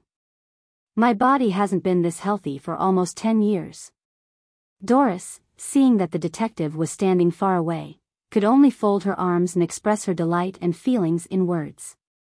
Klein said in an amused and exasperated tone, "Mrs. Doris, you've already told me this for the 9th time." He saw Brody, the black cat, sitting on top of the coat rack. Although it looked precarious, he was able to maintain his balance. "I can do that as well." Klein made a self-evaluation. "Is that so?" Old Mrs. Doris asked, perplexed. She immediately tossed the question to the back of her mind and said with a smile, "Are you here for Jurgen?" Klein immediately revealed a smile. "Yes. Matters involving negotiations needed the help of a professional lawyer." Chapter 410, Framis Cage, St. George Borough, 3rd Street. As soon as Klein and Jurgen alighted from the carriage, they saw a massive object parked in front of Inventor Leopard's door. It was iron black in color, with a dozen wheels in 3 groups, the top of which towered like a ship's chimney, and smoke was emitted from it.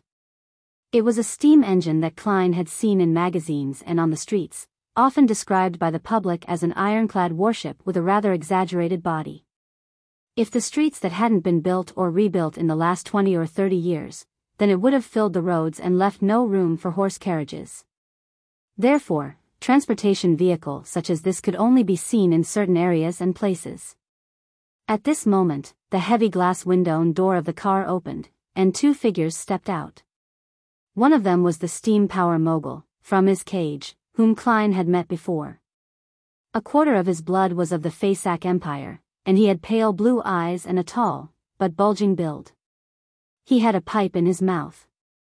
The person beside him was wearing a heavy black coat with a gray scarf wrapped around his neck. His features were unremarkable. He looked common with his black hair and brown eyes, yet, he exuded an inexplicable sense of familiarity. "Hi, Detective Moriarty, you're really punctual. This is my lawyer and partner, Pacheco Duane." While they conversed, 2 burly men got out of the steam-powered vehicle. They were obviously Framis's bodyguards. How unprofessional. Shouldn't they come down first and then open the door for their boss? Klein grunted, smiled in greeting, and introduced his lawyer, Jurgen. While he was waiting for Leopard to open the door, he casually chatted with him. "Mr. Cage, is this kind of steam-powered vehicle popular? Do a lot of people like it?" Framis Cage laughed. "Those who think that they're decent say that it's too barbaric and crude, and ordinary people can't afford it. Only I, an enthusiast of such machinery and steam, would be willing to buy it. It's mainly because many streets are too narrow," Klein said in consolation. Framis Cage was the investor he found, and he had little to do with Leopard. When he was playing cards at the Quelag Club, he had deliberately mentioned it, and the equestrian teacher, Talum, immediately mentioned that Framis liked similar inventions, offering to introduce them to each other. This made Klein sigh with emotion. The club really was a great place to develop connections, and the members who joined it were never really interested in the free food, drinks, and activity venues. This is indeed one of the reasons. As the population increases and the cities grow larger, the horse carriage will definitely be eliminated. It's just too slow. What this world is pursuing now is efficiency. Framis said confidently. He then revealed a smile. Also, I've already obtained an order from the military. They want me to make some improvements, just like it was mentioned in Roselle's manuscript, increase the armor's bulletproof plating, cover the tracks so that it can drive on a simple road. In addition, add a thick cannon barrel, and then this will be a brand new weapon. Roselle's manuscript. Klein sighed silently, and for a moment he didn't know what to say until, finally, Leopard opened the door. In the discussion that followed, the main people talking were Jürgen and Pacheco. The two lawyers would argue with each other and discuss the terms with their employers, while the completely unprepared inventor Leopard sat there in a daze. Only when asked would he give his opinion. Finally, the three parties agreed that Framis would invest £1,000 to take 20% of the shares, and the shares of Klein and Leopard would fall by an equal ratio, 28% and 52%. At the same time, Framis agreed to buy a further 18% of Klein's shares at a premium, and this cost him £1,000 after taxes. Similarly, he would buy a 9% stake in the company at a post-tax price for £500. As a result of this deal, Framis became the largest shareholder in the newly established Backlund Bike Company, with a 47% share. He became responsible for the subsequent industrialization and marketing, while the company would be funded with the £1,000 he invested as the initial capital. Leopard was the second largest shareholder, with 43% of the shares. His job was to help in the setting up of the assembly line for mass production. Mr. Klein, who only had the remaining 10% of the shares, became a purely financial investor. And the £1,000 he earned from selling his shares had sent his personal wealth skyrocketing to £2,235, almost enough for him to buy a main ingredient for a faceless potion. As a private detective, he still continued accepting commissions in the past month or so his daily expenses didn't drain his savings. I still have to pay £50 to lawyer Jürgen, leaving me with £2,185. I'll have to thank Talum when I see him. A thought flashed through Klein's mind. He signed and stamped the contract. Then, he stood up and shook hands with Framis and Leopard. I hope for a pleasant partnership. Framis took out his golden pocket watch and looked at it before chuckling. Normally, we should have lunched together to celebrate the closing of a deal, but there's an important person waiting for me. I'm really sorry, but there will still be a lot of opportunities in the future. An important figure, another one. The one behind Talum? The one that I claimed reimbursement from using fake information that points to the Aurora order? Klein suddenly felt a little guilty. He hurriedly smiled and said that he didn't mind. After exiting the house and getting into a carriage, Jürgen suddenly frowned slightly. Sherlock, you agreed too readily. Why do you say that? Klein asked curiously. He didn't even know what Jürgen was talking about. Jürgen said rather seriously, when we were talking about the transfer of shares.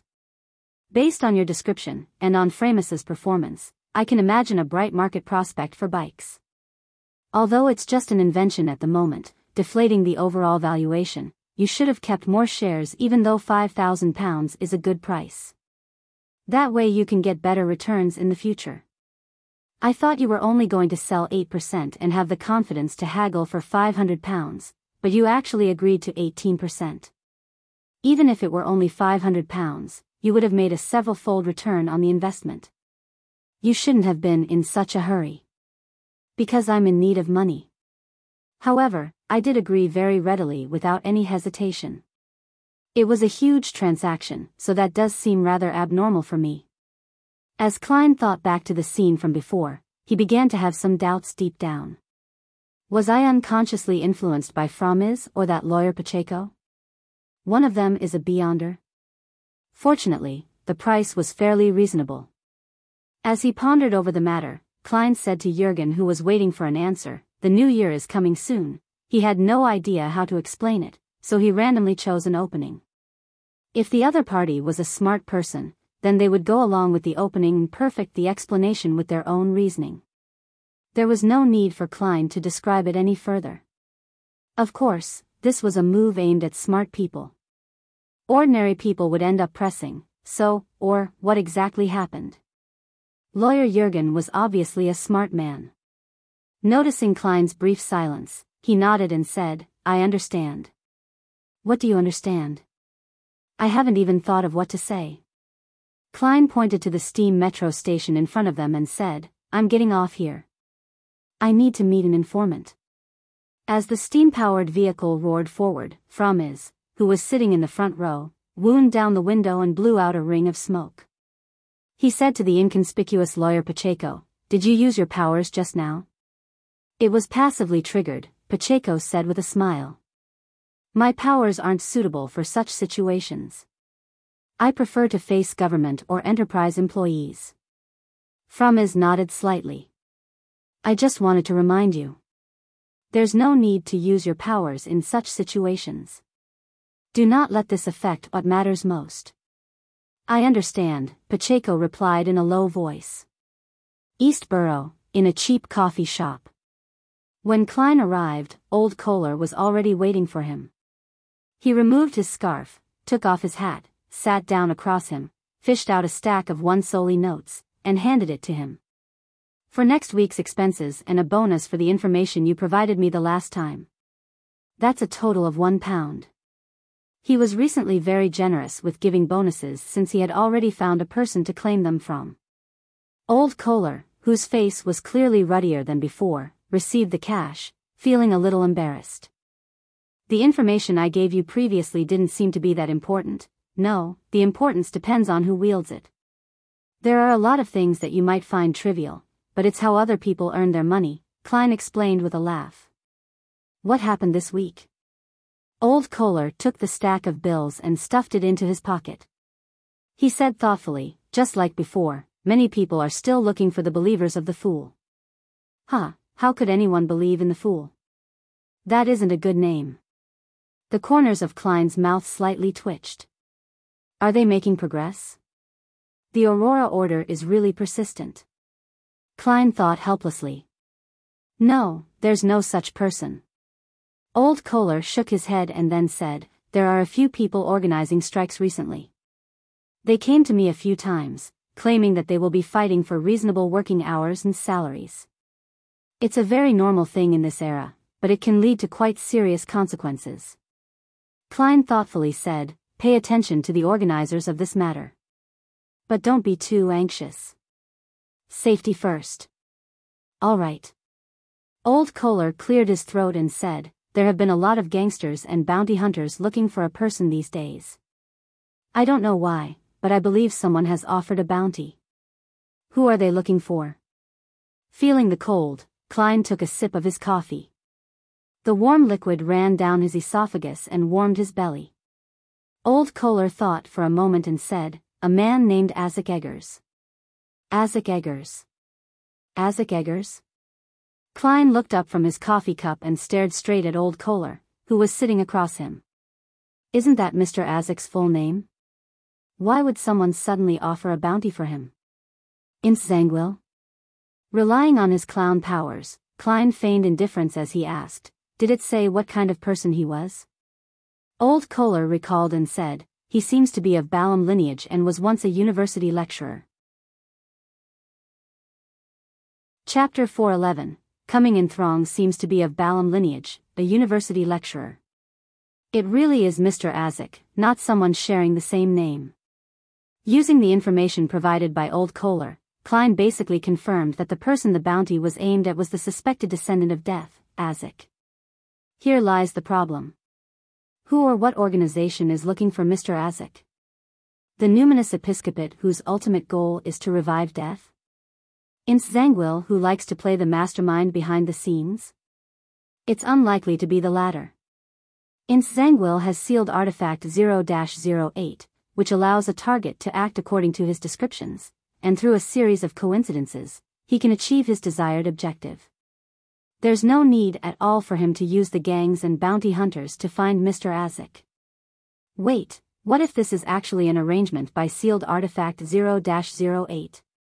Realizing that he's now the target of Mr. Azek but lacks the confidence to clinch victory in battle, Zangwil is using 0-08 to instigate conflict between Mr. Azek and some particular faction, hoping to eliminate his enemy indirectly. And this reward was issued by that faction. It's very possible.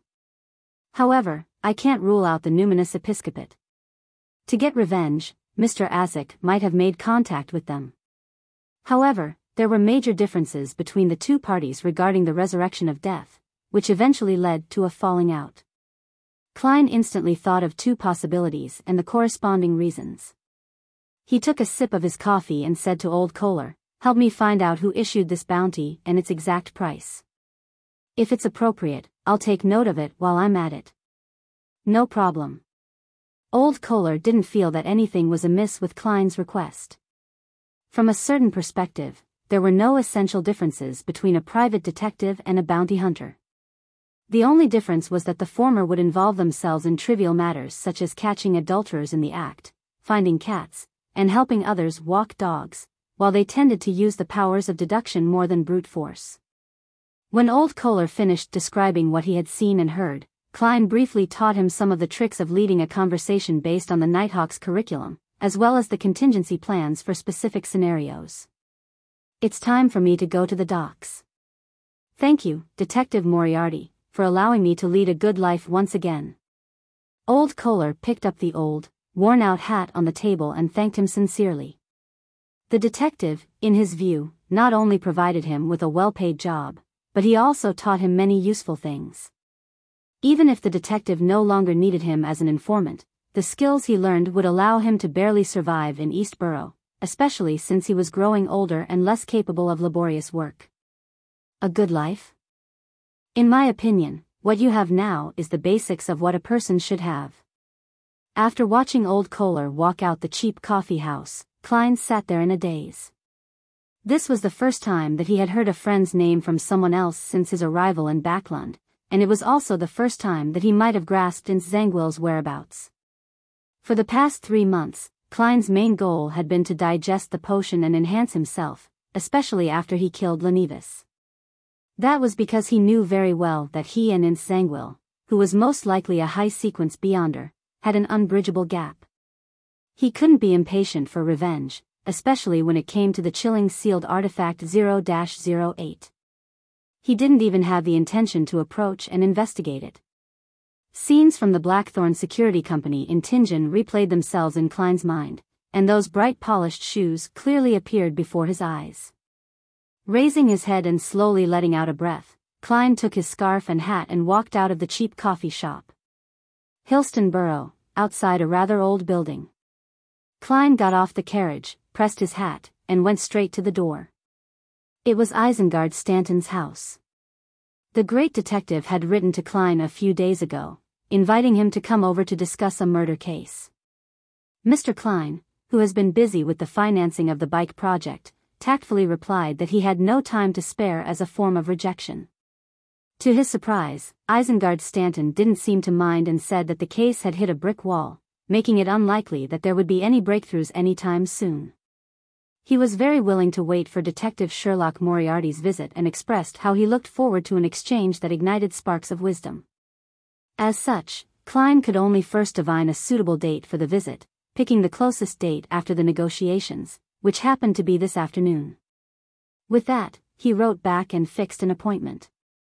Ding dong, ding dong. Klein rang the bell twice and stepped back to wait.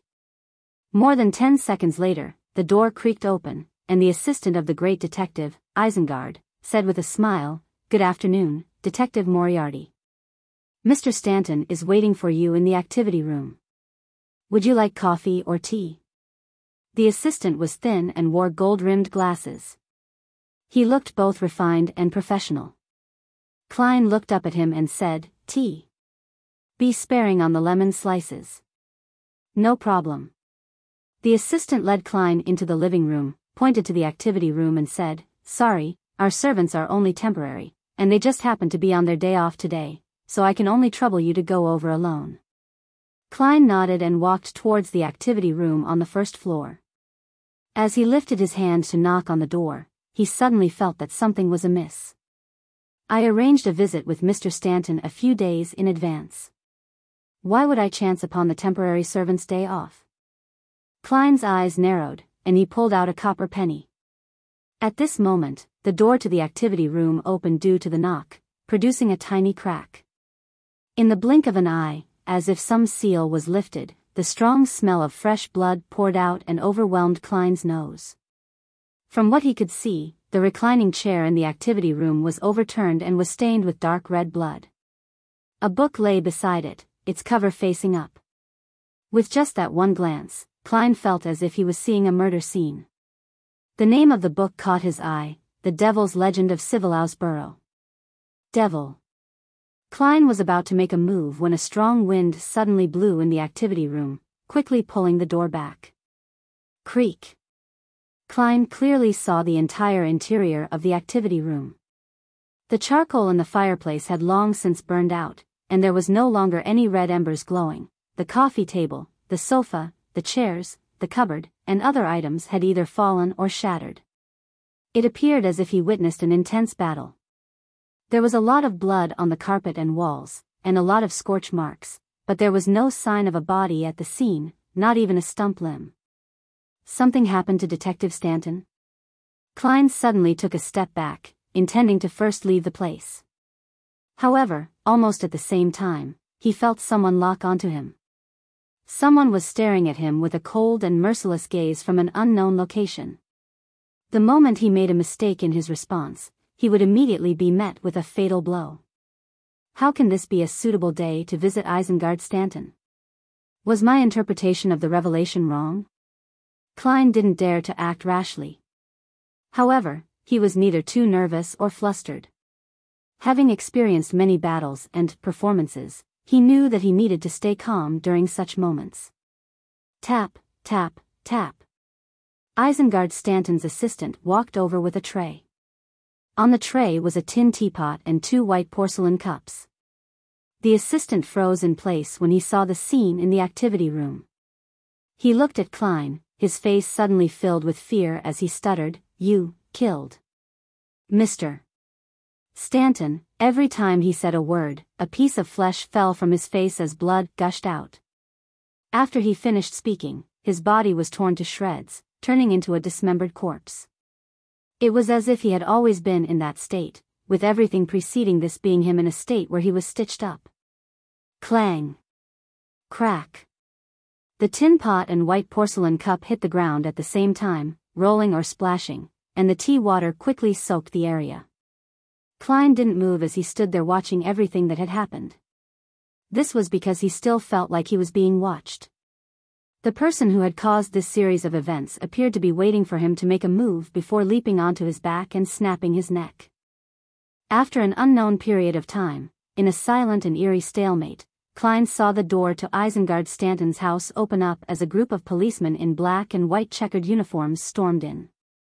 When they found the nauseating and dismembered corpses on the floor, they drew their revolvers and pointed them at Klein, who stood at the doorway of the activity room. Despite facing the black muzzles of the guns, Klein relaxed. The wordless gaze that seemed to hold a gun to the back of his head disappeared at that instant. Klein raised his hands and laughed helplessly. "I won't say anything until I see my lawyer."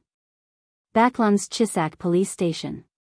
Chained to a water pipe, Klein met lawyer Jürgen once again. "I will accompany you during the interrogation." There was nothing unusual about Jürgen's expression, as though Detective Moriarty belonged here. Klein sighed and said, "What a tragedy. I should be considering what I will be eating tonight, not talking to a stone-faced police officer." The thing he was most thankful for today was that due to the Aurora Order's investigation and the attention of the Rose School of Thought's high-sequence Beyonder, he didn't bring any Beyonder items with him. His only revolver was easily concealed from the body search using a magic-like performance. When he entered the interrogation room, he recounted the letter he received from Isengard Stanton about discussing a case without the police officer's questioning. Later, we'll go to your house with Mr. Jurgen to retrieve these letters. I hope they're still there. The officer in charge of the interrogation switched gears and asked, how did you get to know Detective Isengard Stanton? Klein replied without hesitation, because of that serial murder case. At this point, he suddenly froze for a moment. It reminded him of something. He had always suspected that there was a master behind the devil dog, the person who had harumphed when the devil dog was killed. Yes, the book Stanton was reading before the attack was The Devil's Legend of Civilau's Burrow. Could it be that the owner of the devil dog is beginning to take revenge after lying low all this time? And Detective Stanton was the person in the police records who provided the main clues or ideas. Furthermore, he was the one who received the bounty reward. Klein quickly had a theory. Chapter 412, Letter. When he thought about the possibility that the devil dog's owner was involved, Klein changed his strategy and decided to recount his involvement with Isengard Stanton in great detail. In addition, he took the initiative to mention Isengard Stanton's assembly of a team of detectives to investigate the serial murder and the portion of the bounty that they successfully obtained. In that commission, although I only gave some ideas, well, in the jargon of the private detective industry, I provided suggestions, but it was still considered the greatest contribution by Mr. Stanton, so I received the bulk of the bounty, Klein concluded. The two officers in charge of the interrogation jotted down the information and asked if anyone could prove it. Klein gave them the names and addresses of Stewart, Kaslana, and the other private detectives. Very good, Mr. Moriarty. Your answer is detailed enough. A police officer stopped writing and asked, how long did you spend in Isengard Stanton's home today? I mean, from the time you entered to the time we found you. Klein thought for a moment and, without consulting lawyer Jurgen, directly replied, about 2 to 3 minutes. What he said was based on what he truly felt. Another police officer raised his eyebrows and said, many residents nearby were able to confirm that you entered Isengard Stanton's house around 2:10 p.m. We arrived at the scene at 2:28 p.m., which is to say, you were in the house for about 18 minutes, not 2 or 3 minutes. What exactly were you doing during this lengthy period of time? Why didn't you leave and call the police? 18 minutes passed. Klein frowned suddenly. He felt that the stalemate he had with the existence which silently watched him lasted for slightly more than a minute. How did it take a full 18 minutes? Was it the strange feeling of being watched that confused my grasp of time, or was it something else? Is it the beyonder powers of the other party? If it really was the owner of the devil dog, he would at least be at sequence 6, with a high probability of being sequence 5. While Klein pondered, Jurgen leaned forward, ready to accuse the police of being posing leading questions. That was not a very good reason, but he simply wanted to use this method to interrupt the pace of the interrogation and delay the unfavorable question for his client. At this moment, Klein raised his hand to rub his forehead. What I just said was the truth. Based on what I felt, only 2 or 3 minutes had passed after I entered Detective Isengard Stanton's house. Upon saying that, he emphasized, yes, based on what I felt. The two officers exchanged looks before writing the statement down. After a moment of silence, the officer who had asked the question said, during those 18 minutes, a servant who came back from outside the house rang the doorbell, but no one answered, so he looked in through the oriel window and saw the floor full of corpses and that you were standing in the doorway of the activity room. He was terrified, running to the police station like a madman, and many passers-by and some residents had confirmed that.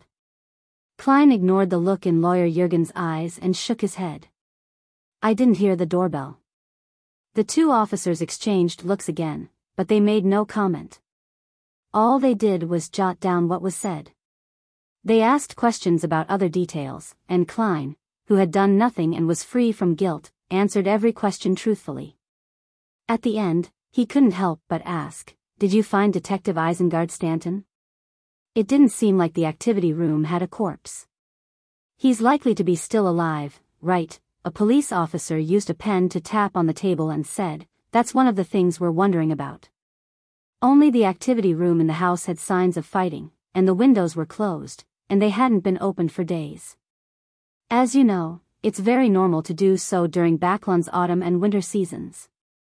The attacker and Mr. Isengard Stanton left the room in a strange way, and we found no trace of him anywhere else in the house or in the neighborhood, not even blood. Without waiting for Klein to speak, he questioned before answering his own question. You definitely wish to mention the activity room's door and the door to the house, but many people have confirmed that there was no pursuit nearby, nor was there anyone taken hostage or a corpse being moved away.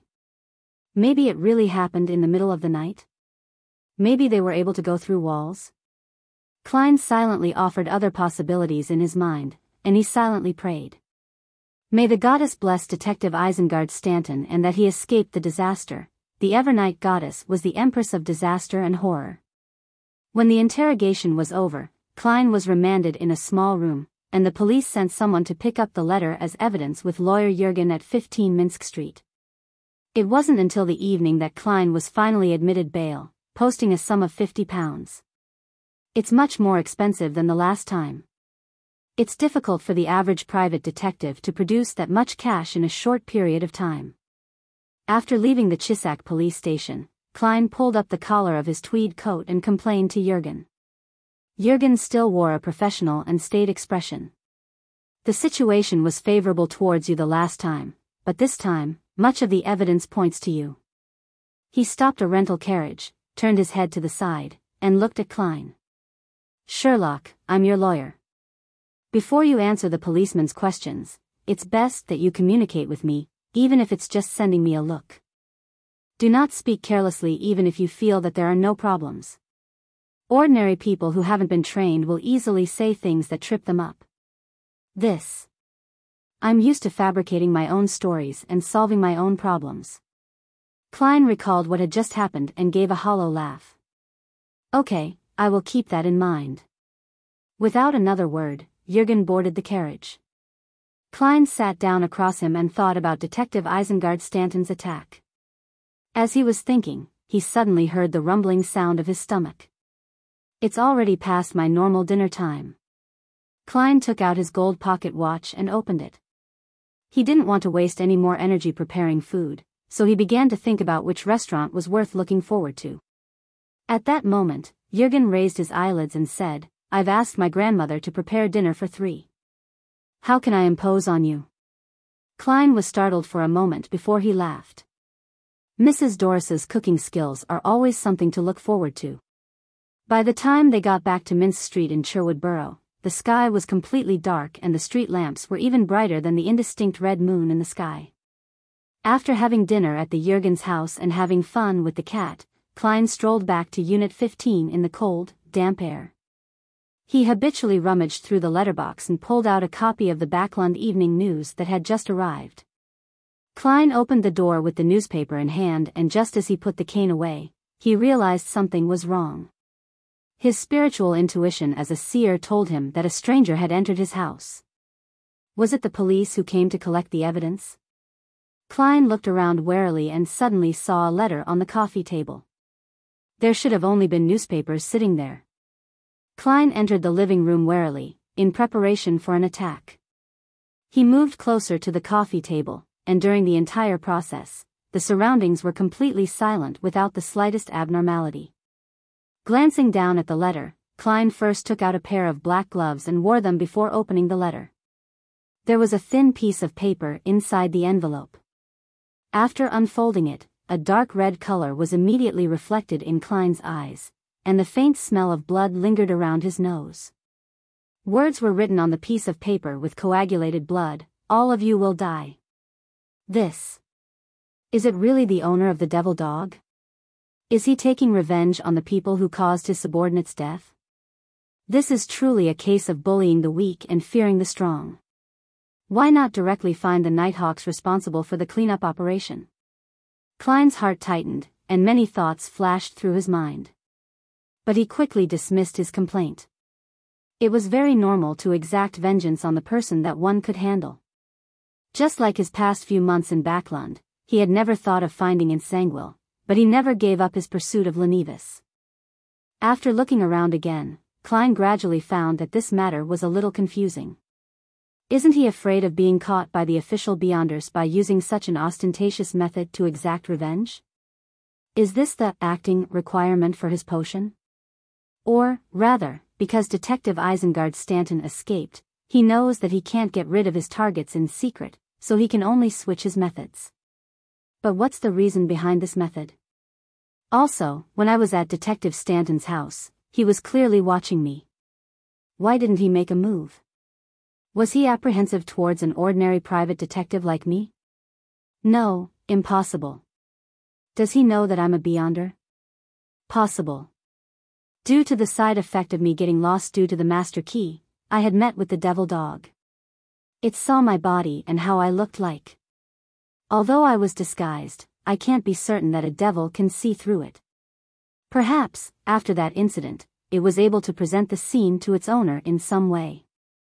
However, at that time, I couldn't even defeat the devil dog, so I could only run away pathetically. What is there to be afraid of? Unless he's worried about something else, such as the injured Isengard Stanton who might be hiding nearby? Did he write to me very openly, thinking that I, a wild Beyonder, wouldn't dare to seek help from the officials? With his head filled with questions, Klein inspected the house and walked all the way to the second floor. When he opened the bedroom door, another letter came into view. The letter lay quietly on the desk, as though it had been waiting for him for a very long time. Klein opened the letter and saw a line of dark red words that were drawn, "You're next." Next. How arrogant. Klein couldn't help but sigh. At this moment, he suddenly had a thought. He raised his head and looked outside the window. Across him were a few two-story houses with their lights on. The glow of the street lamps fell on their outer walls, forming a crisscrossing zone. All of a sudden, the shadows in the areas squirmed and twisted, forming a black shadow in a tailcoat. The shadow raised its right hand, gesturing in the shape of a gun, and pointed it at Klein. Then, it retracted its arm and blew at the gun's muzzle. Immediately after, it silently fell back, transforming into countless disconnected shadows. Chapter 413, Visitors inside the Rice police station, which was in charge of Minsk Street and the surrounding district. Klein shook hands with the officer who escorted him out. This threatening letter must have had something to do with the previous serial murders. The organizer of the detective team, the great detective, Mr. Isengard Stanton, has already been attacked this afternoon. Please take it seriously. The police officer retracted his hand and said, "Don't worry, Mr. Moriarty. We definitely won't ignore your suggestion and immediately report it to the higher-ups." "Thank you so much." Klein put on his hat and walked out the door. After seeing the two threatening letters and the provocation from the suspected devil dog's master, Klein didn't hesitate to bring the evidence to the nearest police station to report the case. He secretly hoped that the matter would be transferred to the mandated punishers or the machinery hive mind team as quickly as possible so that he could be placed under the protection of official Beyonders. Although he no longer had any reason to keep his identity as a detective, being fully capable of giving up his residence at 15 Minsk Street and switching to another residence and identity, he suspected that this might have been the purpose of the author of that threatening letter. Using the fear of wild Beyonders being exposed, the perpetrator was forcing him to flee under the cover of the night. Then, during this process, he could seize the opportunity to launch an attack.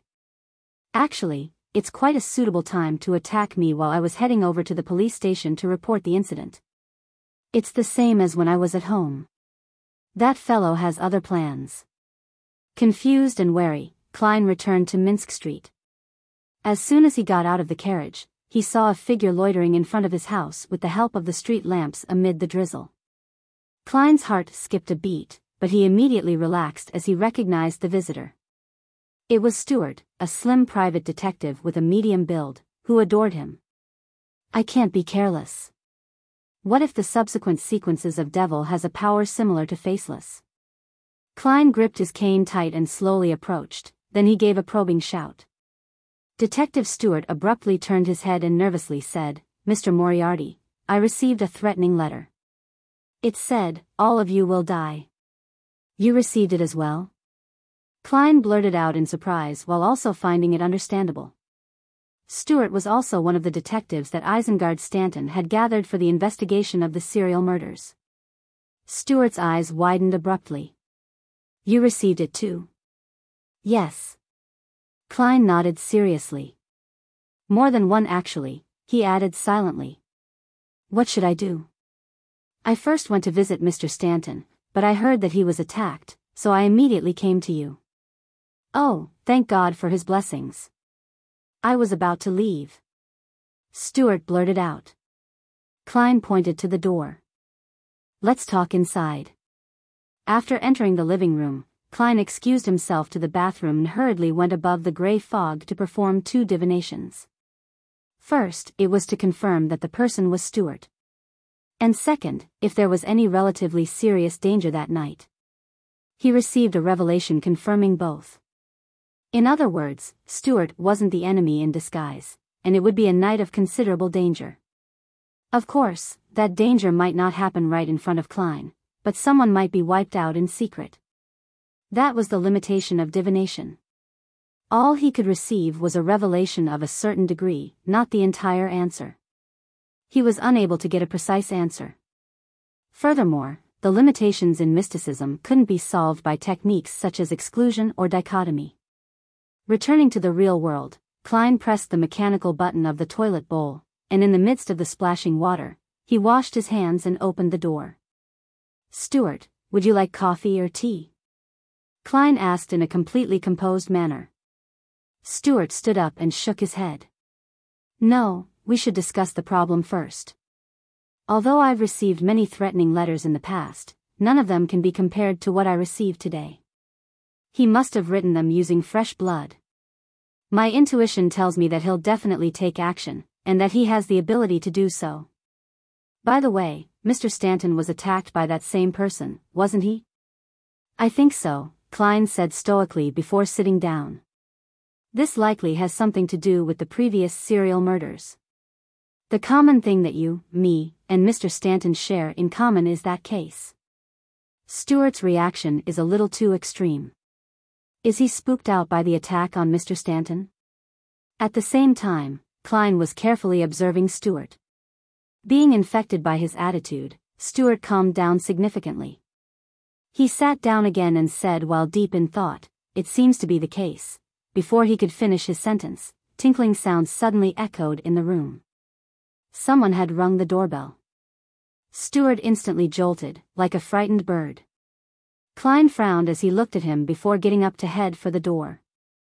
As soon as he touched the handle, the scene outside appeared in his mind. The visitors were Detective Kaslana in her gray tweed coat, her red-haired assistant, Lydia, and several other men who looked familiar. They're all the private detectives who Mr. Stanton had assembled. As expected. As Klein recalled, he recognized the visitors. He pulled open the door and took 2 steps back.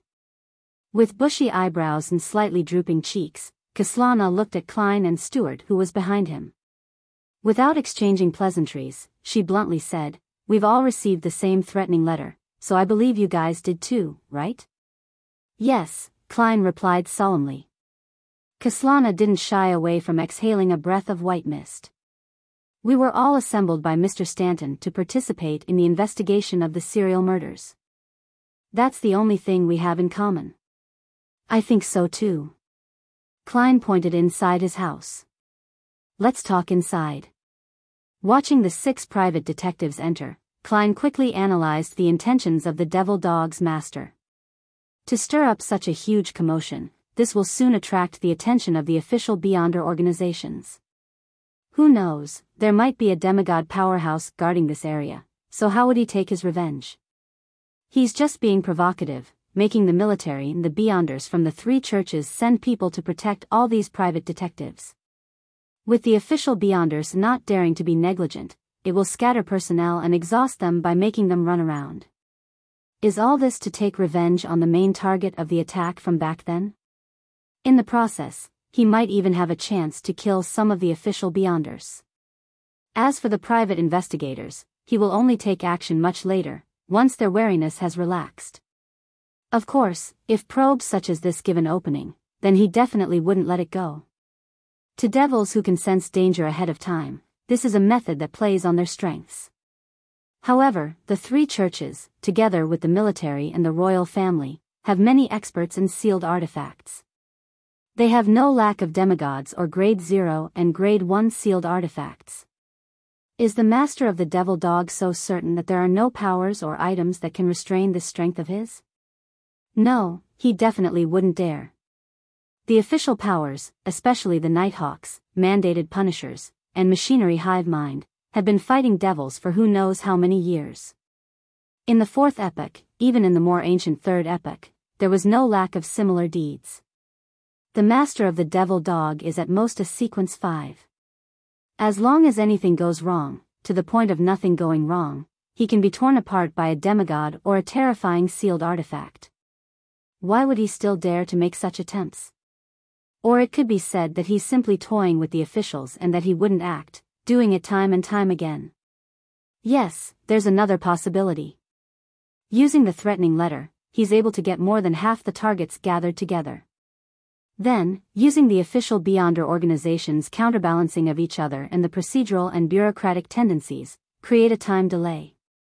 The attack on Mr. Isengard Stanton must have been handed over to the machinery hive mind, who is in charge of supernatural affairs in Hillston Borough, but the ones who killed the devil dog were mainly comprised of the Nighthawks. The two organizations definitely don't communicate in detail too much. Well, it can also be assigned based on Mr. Stanton's faith. Which deity does he believe in? I don't seem to know, nor can I tell. In short, with so many private investigators living in different districts and with different faiths, the division of jurisdiction is a troublesome matter, and joint operations aren't so easy to achieve. At this moment, the ones protecting us should only be 2 or 3 groups of official Beyonders. At the very most, they would be at the level of deacons, and they wouldn't use sealed artifacts which are too powerful or dangerous. Even a demigod high-sequence Beyonder wouldn't direct their gaze over to us that quickly. This would give the devil dog's master a chance. Although 3 to 4 groups of official Beyonders can definitely kill one or even more than one sequence 5, as long as he takes advantage of the situation, there's a good chance that he can successfully escape. Klein was able to deduce 2 or 3 possibilities in just 20 to 30 seconds, and giving each of them a preliminary opinion. Thinking of the divination outcome that indicated that there would be significant danger tonight, Klein thoughtfully nodded his head, closed the door, and entered the living room. He said to the sitting or standing detectives, "Have you called the police?" There are almost half of the people, who were assembled back then, gathered here. He surveyed the detectives and muttered inwardly.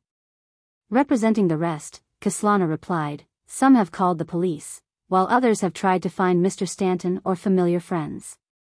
Finally, all of us got together and discussed about visiting you, the great detective." Klein gently nodded and deliberately said, "Everyone, don't be too nervous. The person who sent the letter should be trying to get revenge for that serial murder, but he's only one person, with at most 1 or 2 companions. As for us, we have a total of 8 detectives, all skilled in combat and shooting, so why should we be afraid of him? Besides, we were not the only ones assembled by Mr. Stanton, and it must be the same for those who received the threatening letters. They just didn't end up meeting you or come to visit me." Upon hearing his words, Kaslana and her assistant, Lydia, revealed doubtful expressions, as if they were unsure of something. Another detective took a deep breath. "Mr. Moriarty, perhaps it's as you say, we need not be afraid of him. But he's a sinister snake lurking in the dark.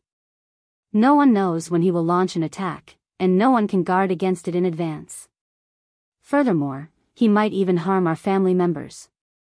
"Family members? Oh, my wife. No, my little angel." The detectives were instantly overwhelmed by their emotions as they exhibited exaggerated reactions. Standing behind Klein, Stuart was trembling with fear and anger. "No, I don't want that," he murmured, almost losing control of his emotions. Just as Klein and Kaslana attempted to calm them down, Stuart suddenly drew his gun and aimed it at the back of Klein's head. His eyes were glazed over, and his emotions seemed to have completely overwhelmed him. Chapter 4:14, Desire Apostle. While Stuart was raising his gun to aim, Klein, who had long been on guard, had already detected it. He lunged forward at the same time as Stuart performed his series of actions. Bang! Stuart, who was clearly out of control, pulled the trigger, and the bullet grazed the side of a private detective's face as it hit the wall. Instantly, the other detectives pulled out their revolvers as a result of the stress.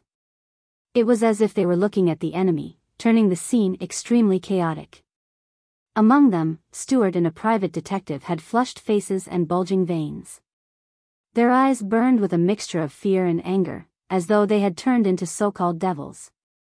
At this moment, Kaslana bellowed, "Stop!" Her voice wasn't loud, but it was filled with awe. It made everyone's body tremble, and they subconsciously complied. Although there was a brief moment of silence, everyone's mood didn't seem to improve. Klein had already rolled over to the other side and stood up with his revolver in his hand. His mind raced, and he couldn't afford to hide his thoughts. He planned to rely on his hallucination ability to calm down the few visitors. Suddenly, the doorbell rang. Ding dong, ding dong. A few of the private detectives suddenly became alert, and their eyes revealed a hint of lucidity. The tinkling of the doorbell was like a bucket of cold water that poured over their heads. Stuart looked at the revolver in his hand and mumbled in a daze. "What was I doing just now? The official Beyonders have made their move." Klein breathed a sigh of relief, approaching the door as he held his revolver. The moment he held the handle, the image of the person outside appeared in his mind. It was a man in a black coat and a hunter's hat. He had gray temples and a thin face, Isengard Stanton. The detective's face was somewhat pale, and his left arm was propped up near the shoulder. "He really is all right." Klein was delighted at first, but then he became cautious. He remembered the day when Nimblewright Master Rosago had transformed into a constable to knock at his door. Klein placed his finger on the trigger, pulled the door open, and took 2 steps back. Isengard Stanton smiled and nodded at him. "Thank you for your visit this afternoon, otherwise, I might not have been able to continue playing hide-and-seek with that devil. You saved my life." This. Could it be that the correct interpretation of a suitable date for visiting Isengard Stanton is that by visiting him this afternoon, I was able to help him out of trouble? What about the next few days of suitable dates for visiting? By skirting around the murder scene, I wouldn't be suspected. Klein didn't know whether to laugh or cry. He didn't let his guard down as he made way. What exactly happened? We'll talk later. Isengard suddenly lowered his voice and laughed. Do you wish to discuss the subject of Beyonders in front of Stuart and the others? So here you are mentioning Beyonders to me so naturally. That's right, I was able to remain in a deadlock with the master of the devil dog for more than 10 minutes. That serves to prove that I'm no ordinary person. Besides, the suggestion I previously offered pointed straight at a devil-turned animal. Klein quietly stayed behind Isengard Stanton by 2 steps. Upon seeing this great detective, Kaslana and her assistant, Lydia, let out a sigh of relief. Stuart and the other private detectives also showed a look of relief. Are you all right, Mr. Stanton? They asked. Isengard slightly moved his left arm and said, a little injured, but not too badly. Okay. Everyone, don't be nervous. This will be over soon. The police are waiting for that bastard in the darkness nearby. Is it because of the serial murders?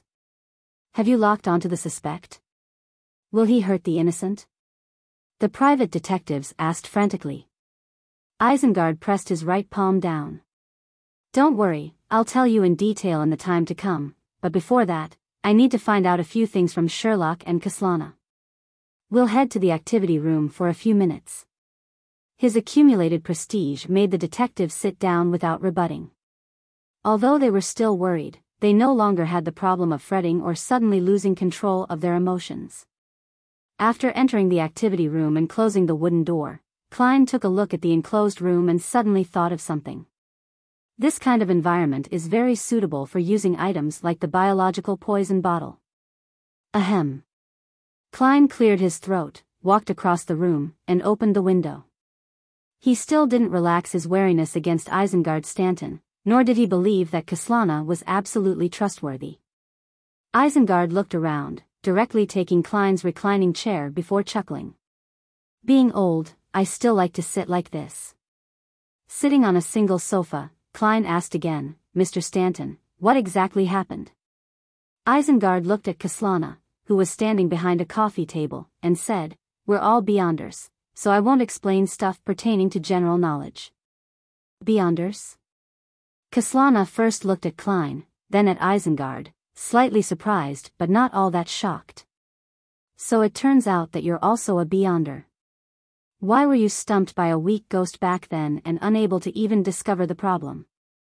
Yes, perhaps she's from a sequence that isn't good at dealing with shadows or wraiths. Klein responded to her gaze. Isengard smiled and said, I once went to the Lenberg for 4 years of studies, where I came into contact with the Beyonder world and became a believer of the god of knowledge and wisdom. After returning to Backlund, I gradually established a good relationship with the military, the Church of the Evernight Goddess, and the Church of the God of Steam and Machinery, but I didn't dare to reveal my true identity, because the mandated punishers would definitely eliminate me as a cult's heretic.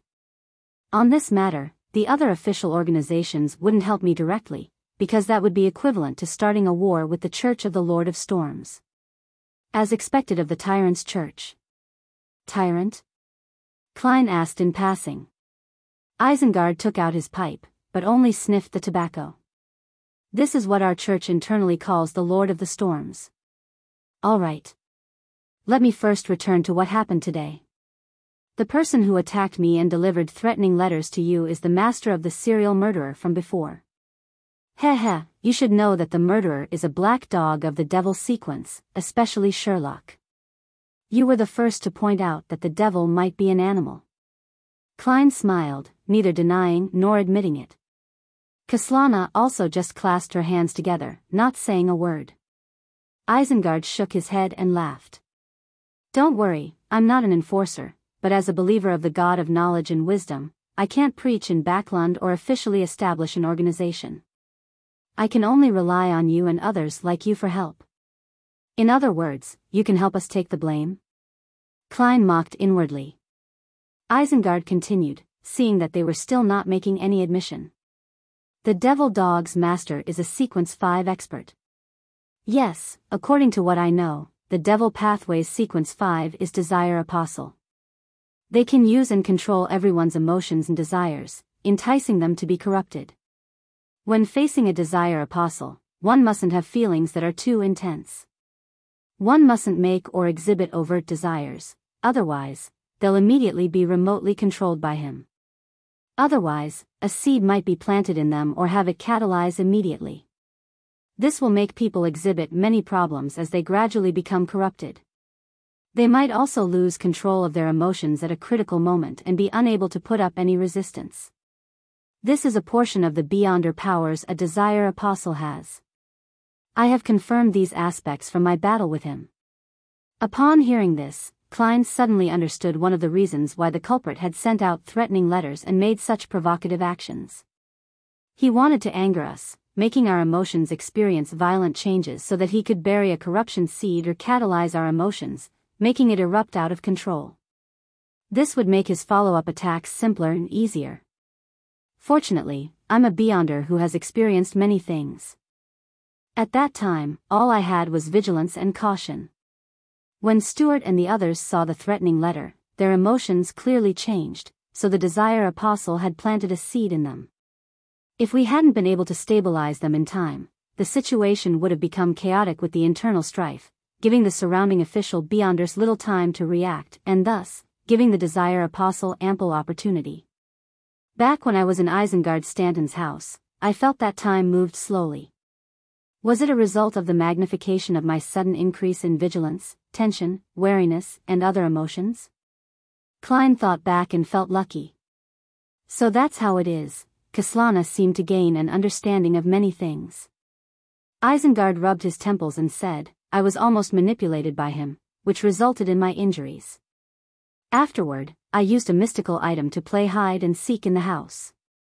It was only when Sherlock visited and the three sides came to a stalemate did I get a chance to have a breather.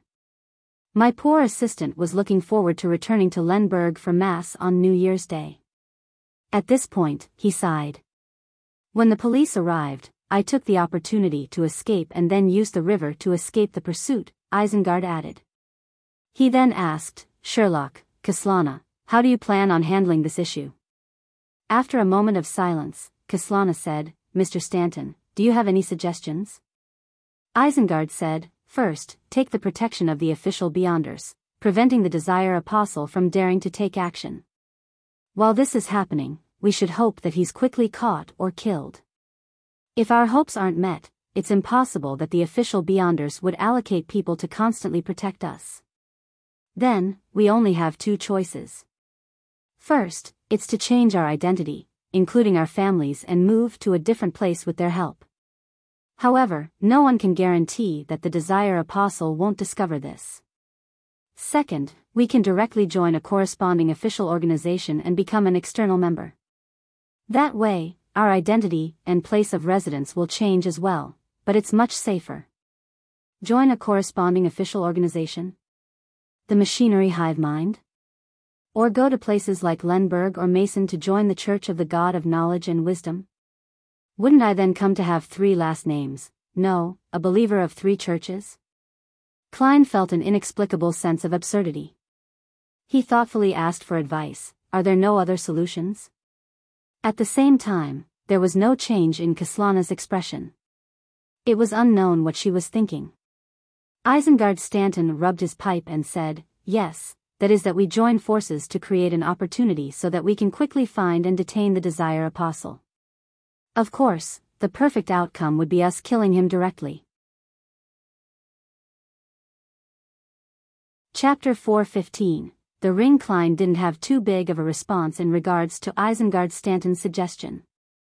He looked at the tightly closed door of the activity room and said, as far as I know, a devil can predict danger before we take action, and they can even determine the source of the danger, thus providing an effective response. It's hard to find and restrain him. Isengard nodded slightly and said, yes, that's indeed the case, but this doesn't mean that there are no solutions. What solutions? Kaslana immediately asked. Isengard smiled and said, I fought him head-on and witnessed his beyonder powers of predicting danger, so I have a rough idea of its strengths and weaknesses. A devil can indeed detect danger before it happens, and it can be done so for quite a significant period of time prior to the danger. As long as we make any plans and take decisive action that targets him, he would receive the corresponding premonition. Of course, it has to be something that can really harm him. No, the truth is that the strengths and weaknesses of different types of devils are different. Some of them might only be capable of detecting danger 10 to 20 minutes in advance. Klein silently retorted, but he didn't say it out loud. Isengard continued, the flaw of premonition powers is that it can only detect the person and location of the danger, but it doesn't know the specific details. This gives us an opportunity to take advantage of it. What opportunity? I don't think we can trap a devil that can predict danger, Kaslana asked incredulously. Klein also nodded in agreement. Of course, I can use the gray fog to deceive the Desire Apostle, making him unable to detect danger ahead of time. But the problem is, how can I expose the secret of the gray fog in front of others? Klein silently added a few words. Isengard chuckled. It's true that it won't work normally, but the Beyonder world is full of incredible things. I'm a Sequence 7 knowledge keeper of the Reader Pathway, also known as Detective. By honestly telling you this, it's a way of showing my sincerity in cooperating. In this situation, I think honesty is more important than anything else. Only Sequence 7? How could a Sequence 7 escape from a Desire Apostle? It seems like Mr. Stanton has a powerful mystical item. Enlightened, Klein shifted in his seat. Does a knowledge keeper have the ability to suppress a devil's premonition powers? Kaslana asked with her body leaning forward. No, Isengard said with a laugh. However, I have a ring. It originates from a Sequence 6 rampager of the Reader Pathway. It allows me to differentiate, recognize, remember, and mimic all the Beyonder powers I've seen before. Of course, against more powerful Beyonder powers, the chance of failure is higher. There is a maxim in our church, omniscience means omnipotence. Why does it sound so familiar? Furthermore, the description of the item. Klein was about to run through his memories when he saw Isengard Stanton take out a gorgeous ring. The ring was inlaid with many small diamonds. Together, they surrounded a beautiful emerald green gem that looked like a human eye. Just by looking at this ring, Klein felt dizzy, as if he had overworked his mind. Isn't this sealed artifact 2-081? Isengard Stanton is old Mr. Eye of Wisdom? Klein looked up in surprise at the detective sitting in the reclining chair. That ring was the sealed artifact 2-081 which Eye of Wisdom had flaunted to him previously and had used several times in the Beyonder gathering. Eye of Wisdom. This code name does sound like it's related to the Church of the God of Knowledge and Wisdom. Klein, using his clown's ability to control his expression as he looked quietly at Isengard Stanton. In the end, he found that some of the outlines of the great detective did match Eye of Wisdom, but there were many details which were highly different. His ability to disguise himself is very impressive. Was it done with the help of 2-081? Klein made a rough judgment. At this moment, he suddenly thought of a scene. If Mr. Stanton says, "Let all of us work together to resist the Desire Apostle, and the most important thing is honesty." I have already described my sequence and mystical item. It's your turn. What should I say? Silently take out the sun brooch which he sold to me? At that moment, wouldn't he be going, "Nice, so it's you, punk"? While Klein was imagining things, Kislana looked at the ring Isengard Stanton showed and asked in envy and puzzlement, "What power are you planning on mimicking to resist the Desire Apostle's ability to predict danger?" Isengard curled the corner of his lips and chuckled. The premonition that devils have towards danger. At that moment, he looked like a hoary fox. That actually works. Klein was momentarily unable to figure out the intricacies. Seeing Kislana and Klein puzzled, Isengard laughed and explained, "First, which is what we're currently doing, draw up a plan that can actually harm the Desire Apostle and begin working on it. Second, the Desire Apostle will sense the danger and know that the danger comes from us and that it stems from this place. Third, as a devil, without any advanced preparations, there are certain things that are instinctual to him that he cannot change. His first reaction is definitely to kill us or to exact revenge on us, and there will be certain changes to his body, after which he will consider whether the current situation is suitable for a counterattack or not, and whether he should choose to stay away from us. Fourth, by mimicking the devil's premonition powers, I'll sense the threat of the Desire Apostle and grasp the source of danger, which is also his present location. That's some godly operation. Klein was quite surprised. But what happens next? The Desire Apostle would run away as soon as he realizes that something is wrong. We won't even have time to chase after him. Doubts immediately arose in him. Isengard looked at the two of them and smiled. According to my deductions, he must be hiding in our surroundings right now. No matter how good he is at remotely controlling the emotions of others, there must be a distance limit. And just now, he had led Stuart and the others to lose control of their emotions. After I escaped his pursuit, the reason why it took me so long to appear here was because I was discussing a plan with the Nighthawks, Machinery Hive Mind, and the military. They will each send 2 to 3 squads who are in charge of monitoring the nearby districts. These districts all have their code names. This will all be within the Desire Apostle's expectations. Even if he senses the danger, he will only treat it as normal. As soon as I confirm his location, I will inform the official Beyonders, and they will rapidly seal off the corresponding areas and close in on him. But herein lies the problem. How are we to inform the official Beyonders? If we're unable to accomplish this within seconds, the Desire Apostle will escape. Of course, he might have fled when what he just did had failed, Klein said, in thought. If that's the case, we would be out of solutions as well. There's no plan that's absolutely perfect. We can only wait for a particular sealed artifact's activation process to complete. When the time comes, the Desire Apostle might have already left Backlund, but he might return at any time, Isengard explained. He then took out a golden palm-sized item. It looked like a miniature telegraph, but it also had a trumpet on it. This is a sealed artifact. It can allow my voice to sound out simultaneously up to a range of 5 kilometers, Isengard smiled as he introduced it. Its negative effect is that once it's activated, all sounds within 5 kilometers will be transmitted to the user's ears for an extended period of time. Of course, I can mimic a Beyonder power to mitigate this effect. After listening carefully, Kaslana frowned slightly.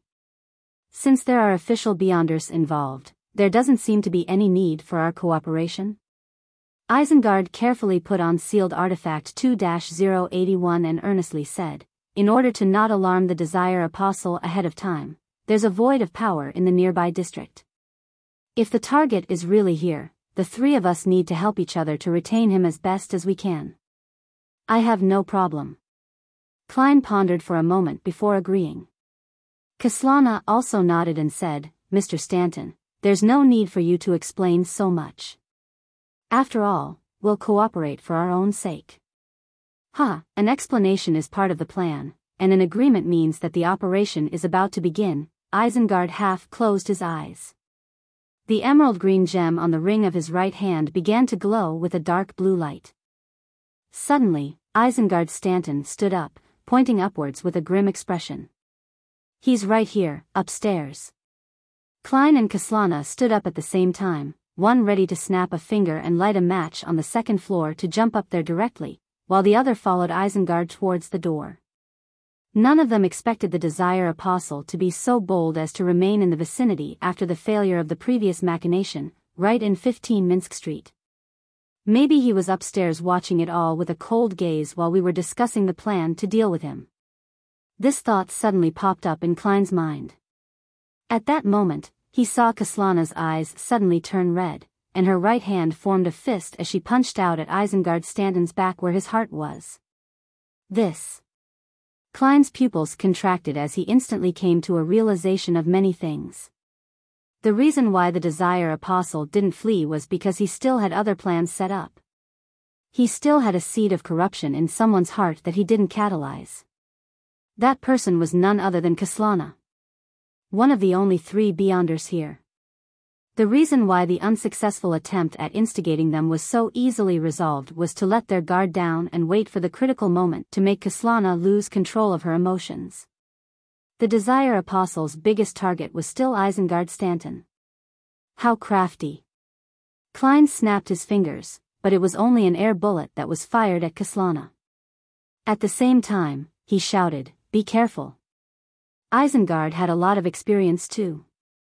He didn't care what the situation was as he threw himself forward. However, Kaslana ignored the bullet, allowing it to strike her arm and allowing blood to splatter everywhere. Bam! She punched Isengard in the back, throwing her entire body forward. Gotcha! Klein heard the sound of bones breaking, and the point of contact was the spine. Chapter 4:16, Two Rights Make a Wrong. Gotcha! When Klein saw Isengard Stanton's back cave in, even he felt a faint pain in his spine. Isengard fell to the ground with a thud, seemingly instantly losing consciousness from the pain. Kaslana, on the other hand, stood in her original spot, gasping for breath with a blank look in her eyes. Her forehead was covered in cold sweat, and there was no follow-up attack. It was as if she had just awoken from a long nightmare caused by her emotions. All the strength in her body had completely disappeared from her previous outburst. Huff. Puff. Kaslana's body swayed, on the brink of collapsing. Klein's eyes narrowed as he rushed up to Isengard Stanton in 2 steps. He kneeled and tried to help him up. Isengard, who was sprawled on the ground, cried out in pain, "Run. Don't worry about me." Obviously, he didn't think that a 3-person group which instantly had one heavily injured member and another losing all her strength could retain the Desire Apostle. Thus, he told Klein to immediately escape and meet up with the official Beyonders, otherwise, all 3 of them would die there and then. At the same time, Isengard raised his right hand with difficulty, attempting to use some of his Beyonder powers so as to attract the attention of the official Beyonders who were quite a distance away. As for the tiny telegraph, with the trumpet, it had long since flown to the wall because of Isengard's fall. Klein showed hesitation, and just as he was about to make a decision, he saw a thick black liquid flowing down from the ceiling, quickly forming a pitch-black figure. The figure seemed to be completely wrapped in a black curtain, only exposing a pair of cold blue eyes. At the sight of him, Klein felt as if he was seeing the most intense emotions and desires of a living creature: fear, wrath, greed, jealousy, hunger, lust, etc. The Desire Apostle didn't waste the situation he painstakingly created, and he entered the activity room almost immediately. At this moment, out of the three-person team of detectives, Kaslana was exhausted from the outburst of emotions, while Isengard Stanton's spine was severely injured, causing him to lose his ability to partake in combat. Only Klein was left unscathed. However, other than his revolver and Beyonder bullets, all of his mystical items were above the grey fog. Besides, he was facing a Sequence 5 Desire Apostle, a powerhouse capable of nurturing a devil dog. At that moment, the corners of Klein's lips curled up slightly. His right hand, which had been placed on the wound on Isengard's back, abruptly swiped, causing the obvious depression to shift to the side and onto a rib. The magician's most miraculous Beyonder power, damage transfer. It allowed a wound to be transferred once on a body, turning a serious injury into a minor injury, but it was unable to transfer the damage to other people or items. When Klein saw that Isengard Stanton was injured, he had already thought of the subsequent countermeasures. By first acting as if they were out of solutions to make the Desire Apostle appear, and then transfer the great detective's wound to leave him with only a slight fracture in his ribs, Klein believed that Isengard would then be able to deal with the Desire Apostle with him. It was a struggle for survival that all humans on instinct. In this way, even if the Desire Apostle realized that something was amiss, it would be too late for him to escape. Once Klein completed the treatment and joined forces with the great detective, they would be able to stall the target until the official Beyonders arrived. Almost at the same time, the ring that Isengard had pointed outwards began to produce greenness that was filled with vitality. A faint glow soon enveloped Isengard's body, allowing his wounds to quickly heal. The fracture on his ribs was instantly healed. The great detective's pain was real, but his helplessness was just an act. However, this overlapped with Klein's help. When the Desire Apostle who was about to take action saw this scene, his eyes suddenly widened, and his body stopped abruptly. Being free from any ensnarement, he turned around and ran towards the window. During this process, his body quickly collapsed into a sticky black liquid. The liquid seeped into the ground, penetrated the wall, and disappeared. Klein raised his right hand just in time to snap his fingers. The air bullet went through the open window and shot outside, sending sparks flying everywhere. However, the Desire Apostle had completely disappeared. He ran really fast, without any hesitation at all. Are you a devil or not? This will only make things worse in the future. The corner of Klein's mouth twitched as he turned to look at Isengard Stanton, who had rolled around and stood up. The great detective happened to look at him. You're capable of healing wounds? You're capable of healing wounds? The two of them opened their mouths at the same time and asked the same question. After looking at each other, Isengard shook his head and smiled bitterly. I never expected that the trap I set would allow him to escape. As he spoke, his ring began to glow, and he looked around to confirm that the Desire Apostle had already left. Isengard then gave a brief explanation. I didn't have the chance to mimic the healing ability this afternoon. Later, I believed that I could use this to set a trap and make the Desire Apostle appear by making him think that I'm injured. Therefore, I deliberately bundled my wound in an exaggerated manner. He pointed to the cushion that elevated his left arm to his shoulder. Sure enough, it worked. But I didn't expect you to be able to deal with serious injuries, and Isengard sighed softly. As a result, both of them putting healing the injuries as their top priority. No one held back the Desire Apostle, so the moment he realized that something was wrong, he immediately fled. Both Stanton and I had trump cards that the Desire Apostle didn't know about, and we wanted to use that to trick him. Who knew that we would cancel each other out and allow him to flee? Is this the so-called two rights make a wrong? Klein helplessly laughed. This is because we don't know each other well enough, and we didn't have good teamwork. No, it's my fault, Isengard said sincerely. When I saw that you didn't run away or defend yourself, and instead came over to help me, I should have deduced that you weren't flustered, that you had the confidence and means, but unfortunately while wearing this ring, my brain remained in a highly taxed state. I wasn't able to consider anything else.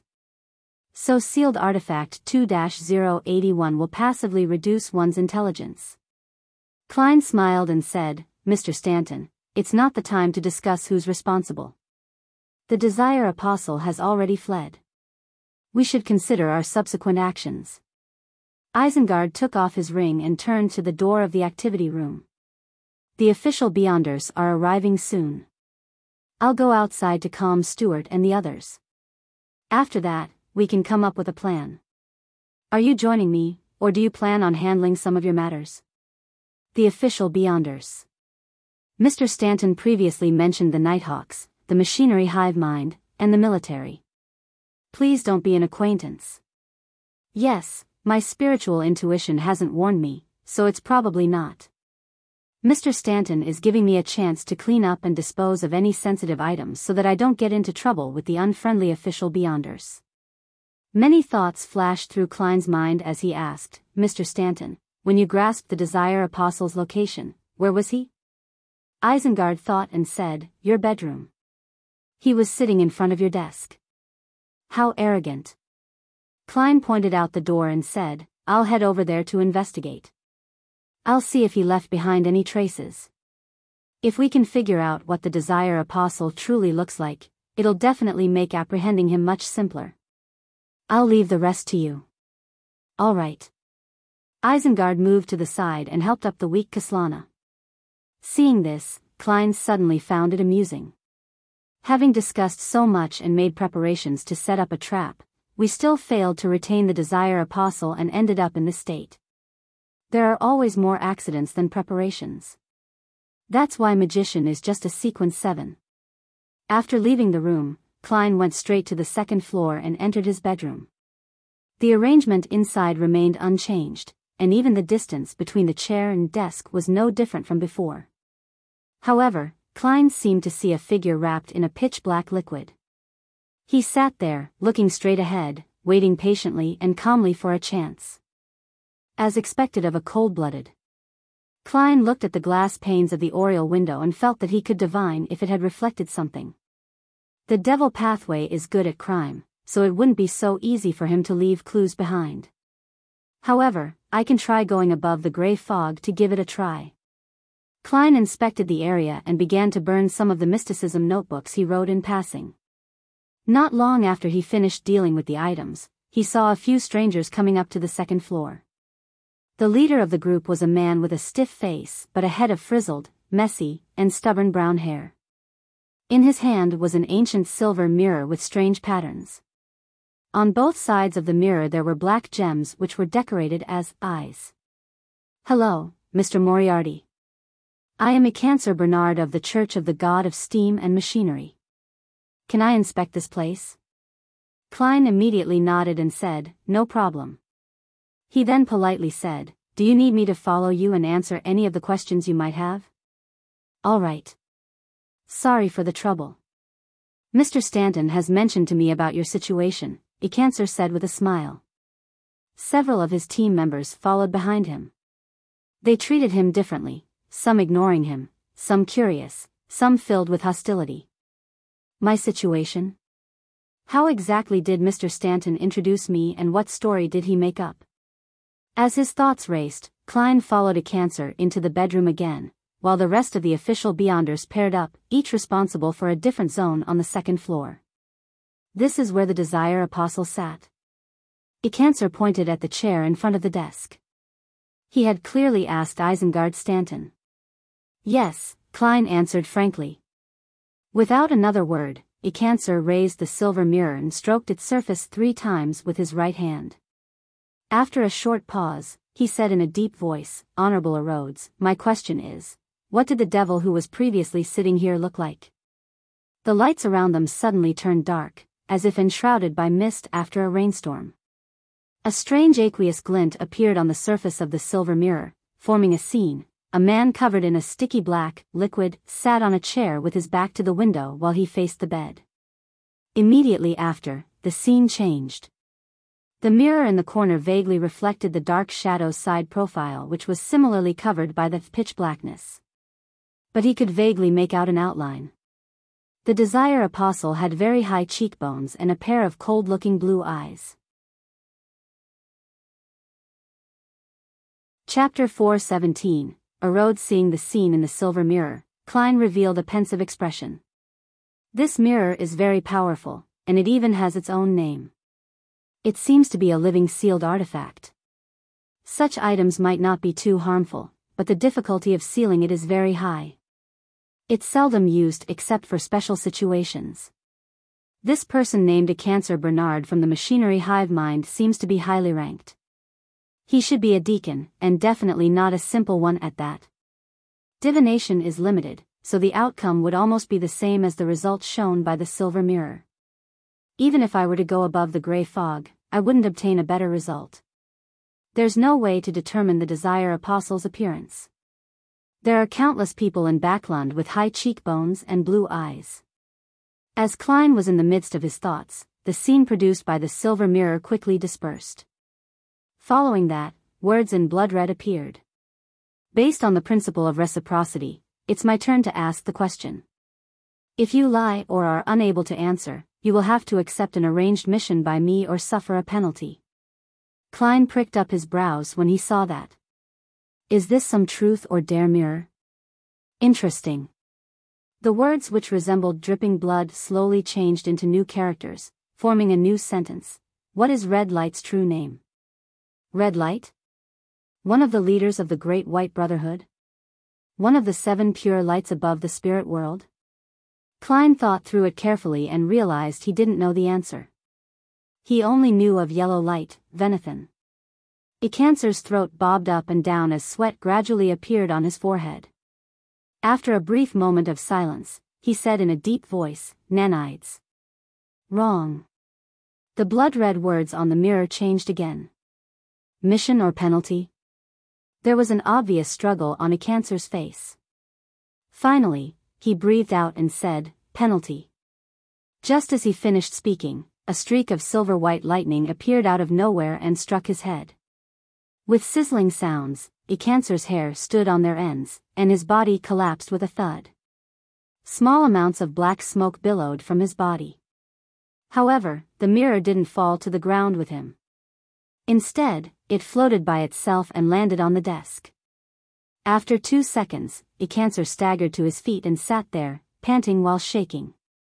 Klein looked at everything in silence, unsure of how to react. After a while, Icancer, who had recovered a little, looked at him and said with a forced smile, "You should have heard of sealed artifacts and know that they come with certain negative effects." "Yes." Klein looked at the standing hair on Icancer's head and suddenly understood why his hairstyle was so frizzled, messy, and stubborn. Klein couldn't help but say, "Actually, you could do the questioning alone. There's no need for you to do it in front of me." "Phew, the requirement of using this mirror is that there must be someone watching by the side." Icancer was still trembling. "It's so sentient." Klein took 2 steps forward and came to the table. He carefully looked at the silver mirror out of curiosity and found that, apart from the strange patterns and 2 decorative eyes, there was nothing special about the sealed artifact. Icancer, whose side was facing him, trembled as he chuckled. "You can pose questions to him. We don't mind." "No, I don't have any intention to." How could Klein play truth or dare with something like an Ouija board? As he spoke, he tried to touch the edge of the silver mirror. It's ice cold to the touch and has a metallic feeling. As Klein had this thought, he saw the ancient silver mirror tremble slightly. White words quickly appeared on it, "Your loyal and humble servant, Arrodes, at your service." Ah. Klein's mind momentarily went blank.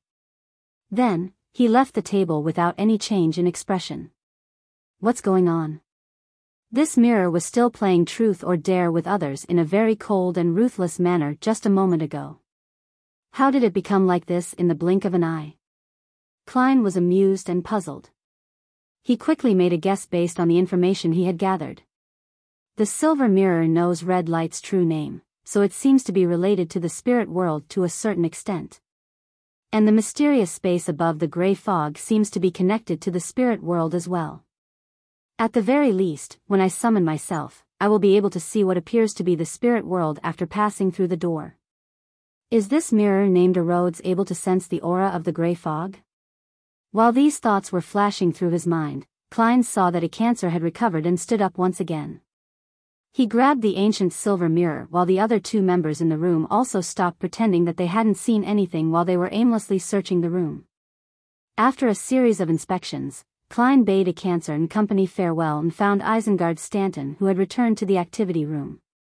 What do we do next? He asked directly. Isengard replied with a solemn expression. Let's have Stuart and the others have their families move in together. It will make it easier to protect them. However, this can only be a short-term solution. You and I, as well as Kaslana, will act normally and receive secret protection. Let's hope the Desire Apostle can be found as soon as possible. You're a believer of the god of steam and machinery, right? Yes, Klein replied as he drew a triangular sacred emblem on his chest.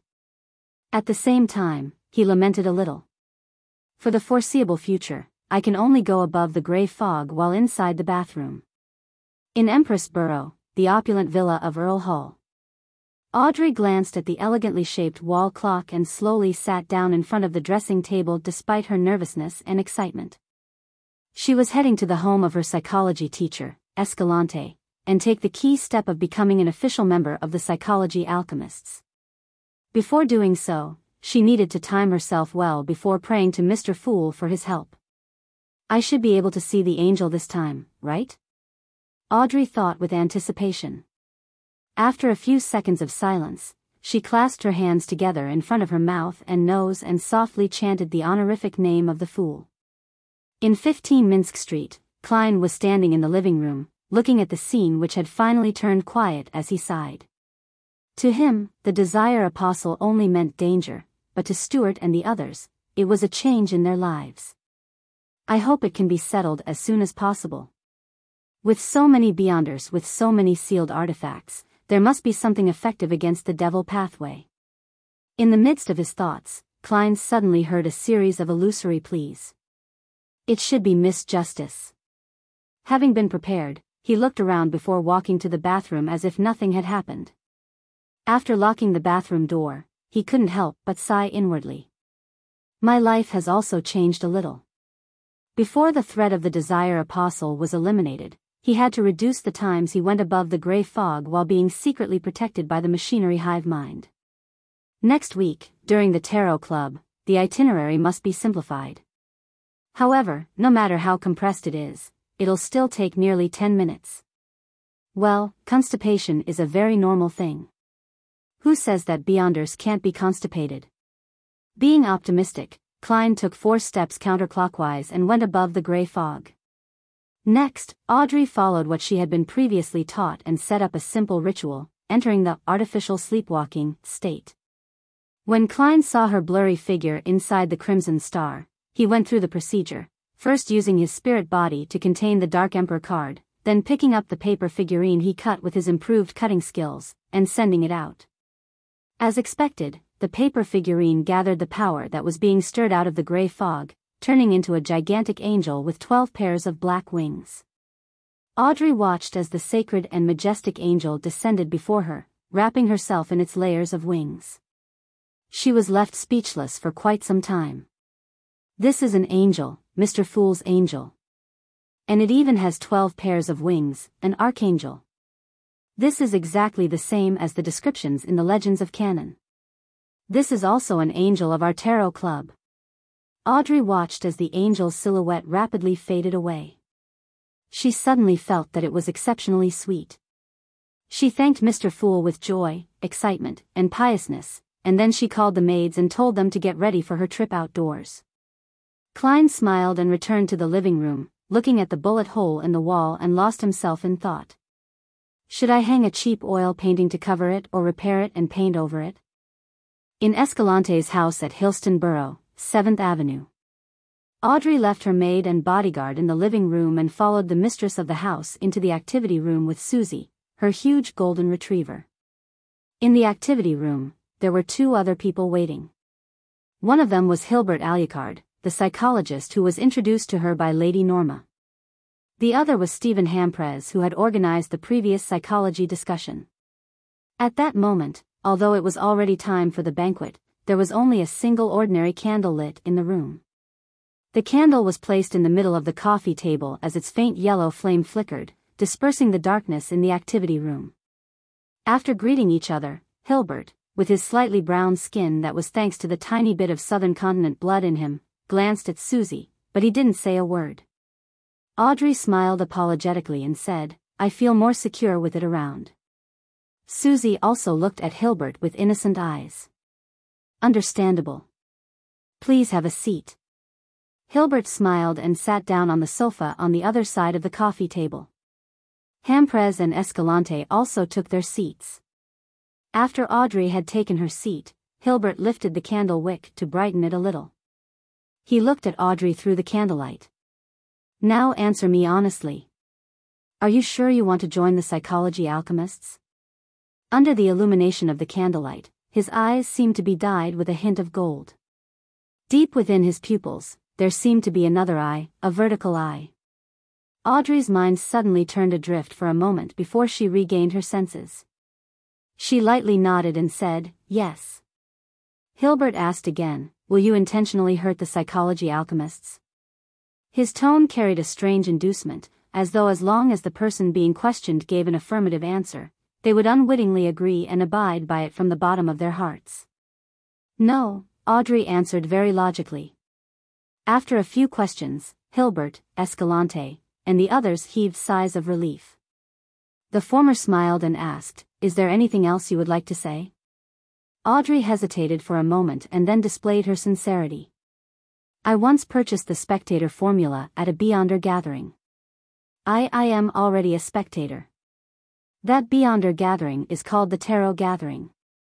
Audrey thought to herself proudly. Chapter 4:18. The Power of the Mind. Audrey knew that her mind and psyche were being influenced by some kind of Beyonder power. It was only because of the angel's blessing, provided by Mr. Fool, that she was able to miraculously be immune to that state.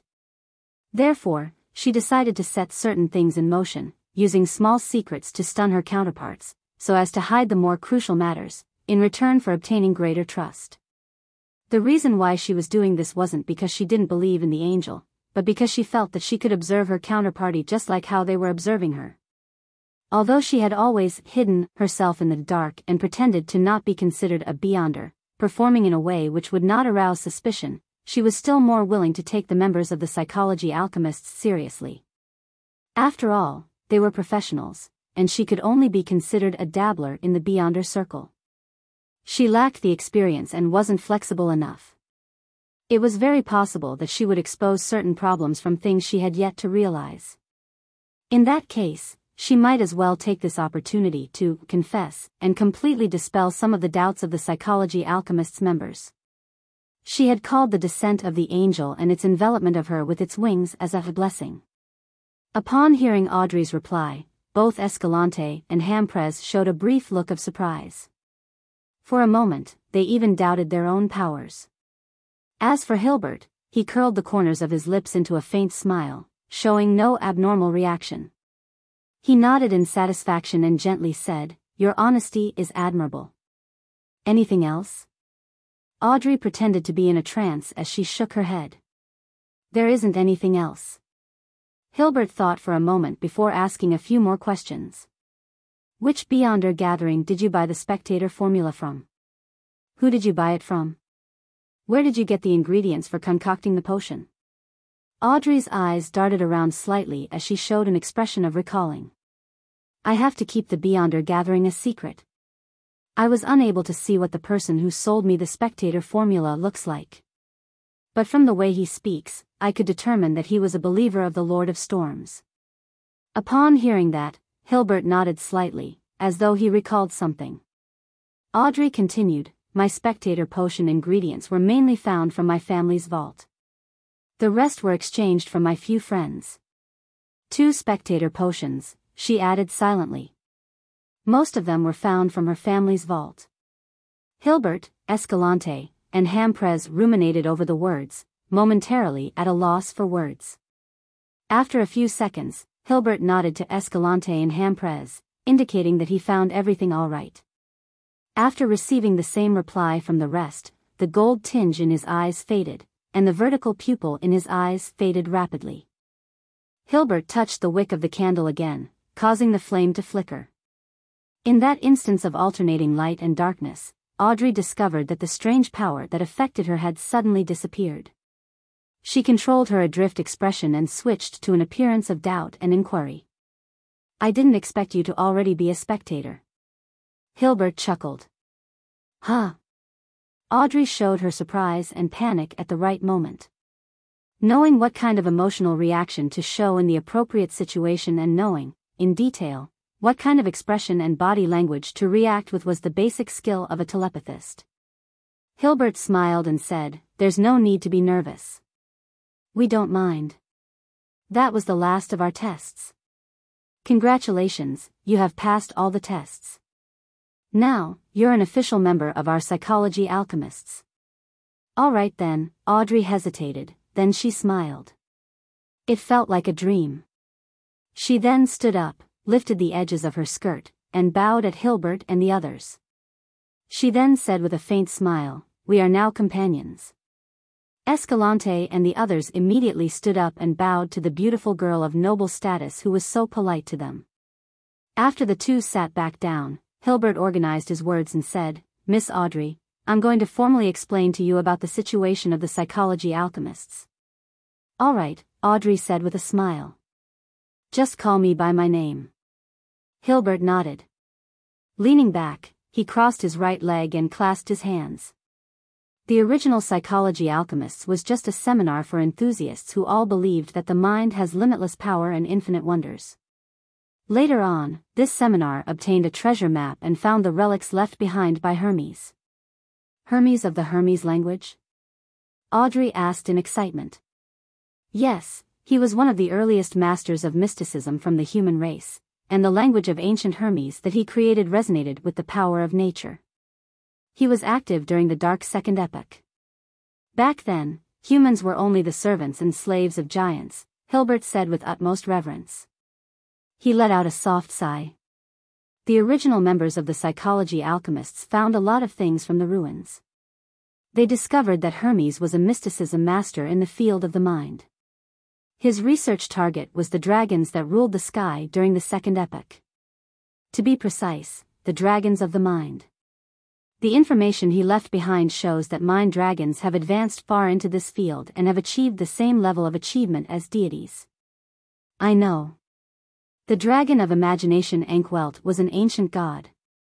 Audrey thought quite complacently.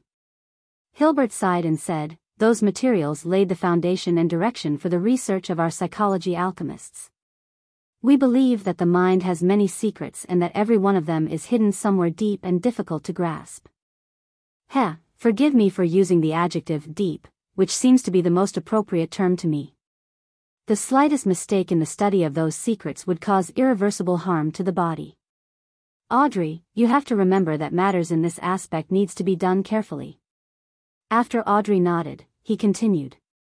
If we can unravel the secrets of the mind, then we can, on the one hand, unearth the power hidden deep in one's consciousness, and accomplish many miraculous deeds, and on the other hand, we can influence or even control the minds of others. After reaching this level, what lies ahead is the sea of gathered collective subconsciousness, which is the place we look forward to the most. Of course, the description of a collective subconsciousness isn't accurate enough. I prefer to call it the mind world of all living beings. It has a veiled and miraculous connection to the spirit world. If one can master this mind world, what kind of beyonder powers would we obtain? Audrey showed her curiosity at the right moment and her lack of knowledge in this area. Hilbert smiled and said, "You should have noticed some of the wonderful phenomena in the real world. When we wish to receive something, it will happen to appear. When we want to visit a friend, they will happen to knock on the door. And when we desire something to happen, it begins at that exact moment. You might say it's a coincidence, but sometimes there are too many coincidences. Our research shows that many of these coincidences are caused by an unconscious, magical influence of the mind. When you master the mind world, which is also the sea that gathers the collective subconscious, then you will master coincidences, creating magical phenomena that make chance appearances as an echo of your mind. It will appear as you wish. This is too amazing." Audrey had heard the sun mention the dragon of nightmare before, but the description was far less detailed than Hilbert's. Hilbert chuckled and said, "At our level, it's better not to discuss such a deep and profound question. If we do, we'll easily lose ourselves. I'll continue introducing the psychology alchemists." The discovery of the ruins marked the establishment of the organization. The members at the beginning wanted to maintain a state of pure academic discussion, but they would always need help when encountering matters. Similarly, they lack items and research materials. That's why the psychology alchemists slowly became systematic and transformed into a real secret organization.